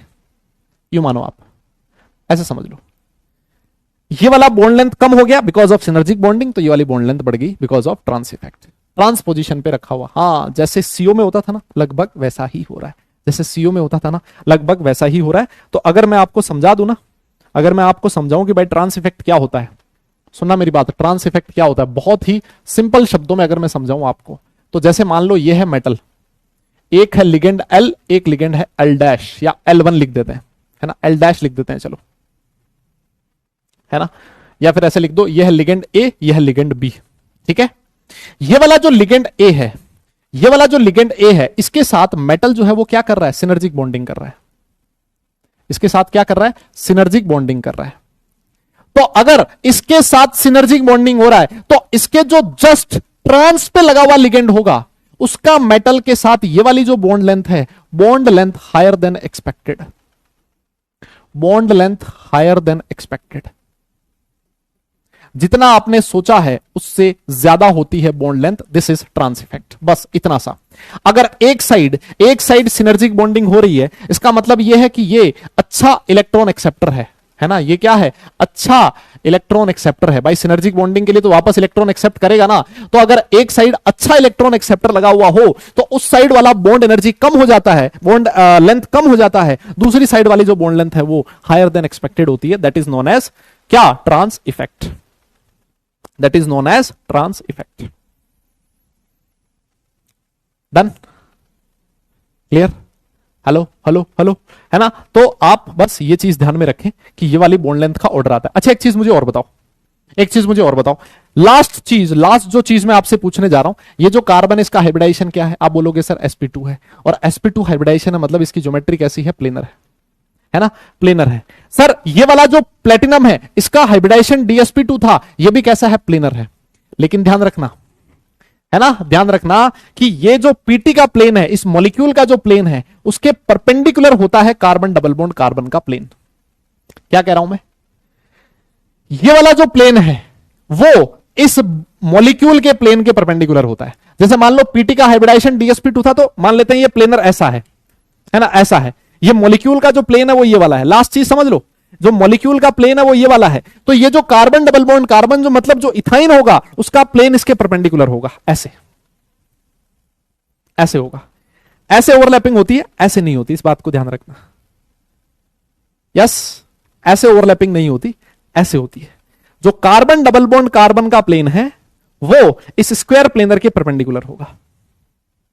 जो मॉलिक्यूल का प्लेन होता है उसके परपेंडिकुलर होता है ये कार्बन डबल बॉन्ड कार्बन का प्लेन, है ना। बस इतनी सी चीज ध्यान में रख लेना, बस ये चीज है जो ध्यान में रखनी है, बाकी चीज ठीक है, ठीक है ना। Yes, done. तो ये नोट कर लेना, यहां पर लिख लेना हल्का सा कि जो कार्बन कार्बन बॉन्ड की एक्सिस होती है, carbon carbon bond axis is perpendicular to the PTCL bond plane, है ना। पीटीसीएल बॉन्ड का जो प्लेन होगा उसके परपेंडिकुलर होगा कार्बन कार्बन बॉन्ड की एक्सिस। चलो बस आज के लिए इतना ही करेंगे, है ना, आज के लिए बस इतना ही करेंगे। सिनर्जिक बॉन्डिंग हो गया है खत्म। एक हल्का सा एग्जांपल करवाऊंगा और फिर उसके बाद कल अगली क्लास में हम लोग स्टार्ट कर देंगे क्या, आइसोमेरिज्म। नेक्स्ट क्लास में हम लोग स्टार्ट कर देंगे आइसोमेरिज्म। बस चलिए फिर, होमवर्क क्या है आज का, सर आज आपको मिलेगी डीपीपी और साथ में आपको क्या करना है सर, रिवीजन करना है और क्या करना है, आपको मॉड्यूल उठाना है। यस, मॉड्यूल उठा के उसमें एक्सरसाइज 1 देखनी है और एक्सरसाइज 1 में सिनर्जिक बॉन्डिंग देखनी है। सिनर्जिक बॉन्डिंग के जितने भी क्वेश्चन है वो निपटा देना, ठीक है। और साथ साथ सिनर्जिक बॉन्डिंग के साथ साथ अगर कहीं पर भी आपको मेटल कार्बोनाइल में बॉन्डिंग दिख जाए बस वो कर देना। यही आपका आज का होमवर्क है, ठीक है, यही आपका आज का होमवर्क है, ठीक है ना। तो भाई आज भी हमने ना क्या तोड़ चीजें पढ़ी है, मतलब क्या गजब चीजें पढ़ी है, बता रहा हूं मैं तुम्हें, एकदम जबरदस्त चीजें पढ़ी आज भी हम लोगों ने। मेटल कार्बोनाइल में बॉन्डिंग सीखी है हमने, और जॉन टेलर डिस्टॉर्शन बहुत ही खूबसूरत सा इफेक्ट था वो हम लोगों ने सीखा है, ठीक है ना। तो कल हम लोग आइसोमेरिज्म स्टार्ट करेंगे और आइसोमेरिज्म लगभग 2 से 3 लेक्चर लेगा। कितना लेगा, 2 से 3 लेक्चर। इस चैप्टर के जो लेक्चर मुझे दिए गए थे वो थे 17, है ना, 2-2 घंटे के 17 लेक्चर, 2-2 घंटे के। लेकिन मैंने आप लोगों का बर्डन कम किया, 1.5 घंटे का मैं सेशन ले रहा हूं। 1.5 घंटे के सेशन, लेस देन 17 शायद नहीं लगेंगे, 17 से कम में ही हम लोग इस चैप्टर को खत्म कर देंगे। तो मतलब जो अलॉटेड टाइम था उससे मैं पहले ही ये वाला चैप्टर खत्म कर रहा हूं, ठीक है ना। 2 घंटे की बजाय 1.5 घंटा, और अगर मैं 17 देखूं तो मुझे सोचो 34 आवर्स मुझे मिले हुए थे, लेकिन 34 से कम में ही मैं ये वाला चैप्टर खत्म कर दूंगा। 2 से 3 लेक्चर में आपका आइसोमेरिज्म खत्म हो जाएगा, ठीक है। और फिर उसके बाद हम लोग पढ़ेंगे D and F block elements, वो एक छोटा सा चैप्टर होगा, ठीक है। चलो फिर हाँ, ये बड़ा चैप्टर है बेटा, बहुत इंपॉर्टेंट चैप्टर है। देखो कितने बढ़िया बढ़िया कॉन्सेप्ट आप लोग हर दिन सीखते हो। ठीक है, चलिए फिर आज के लिए हम लोग इतना ही करते हैं। नेक्स्ट सेशन में मिलते हैं कल। आइसोमेरिज्म स्टार्ट करेंगे, माइंड मैकअप करके आना। आइसोमेरिज्म तुम लोगों ने क्योंकि पढ़ रखा है उधर ऑर्गेनिक में, तो इधर समझना तुम्हारे लिए बहुत आसान हो जाएगा। तुम प्लेन ऑफ सिमेट्री है ना, ये सारा सब कुछ निकालना तुम्हें आता है, तो बहुत आसान हो जाएगा आपके लिए। चलिए फिर नेक्स्ट सेशन में मिलते हैं। सारे लोग अपना ख्याल रखें, खुश रहें, हंसते मुस्कुराते रहें, और दादा पढ़ाई जरूर करते रहें, क्योंकि काम तो पढ़ने से चलेगा, सिर्फ मुस्कुराने से नहीं। चलिए फिर, tata bye bye, love you all.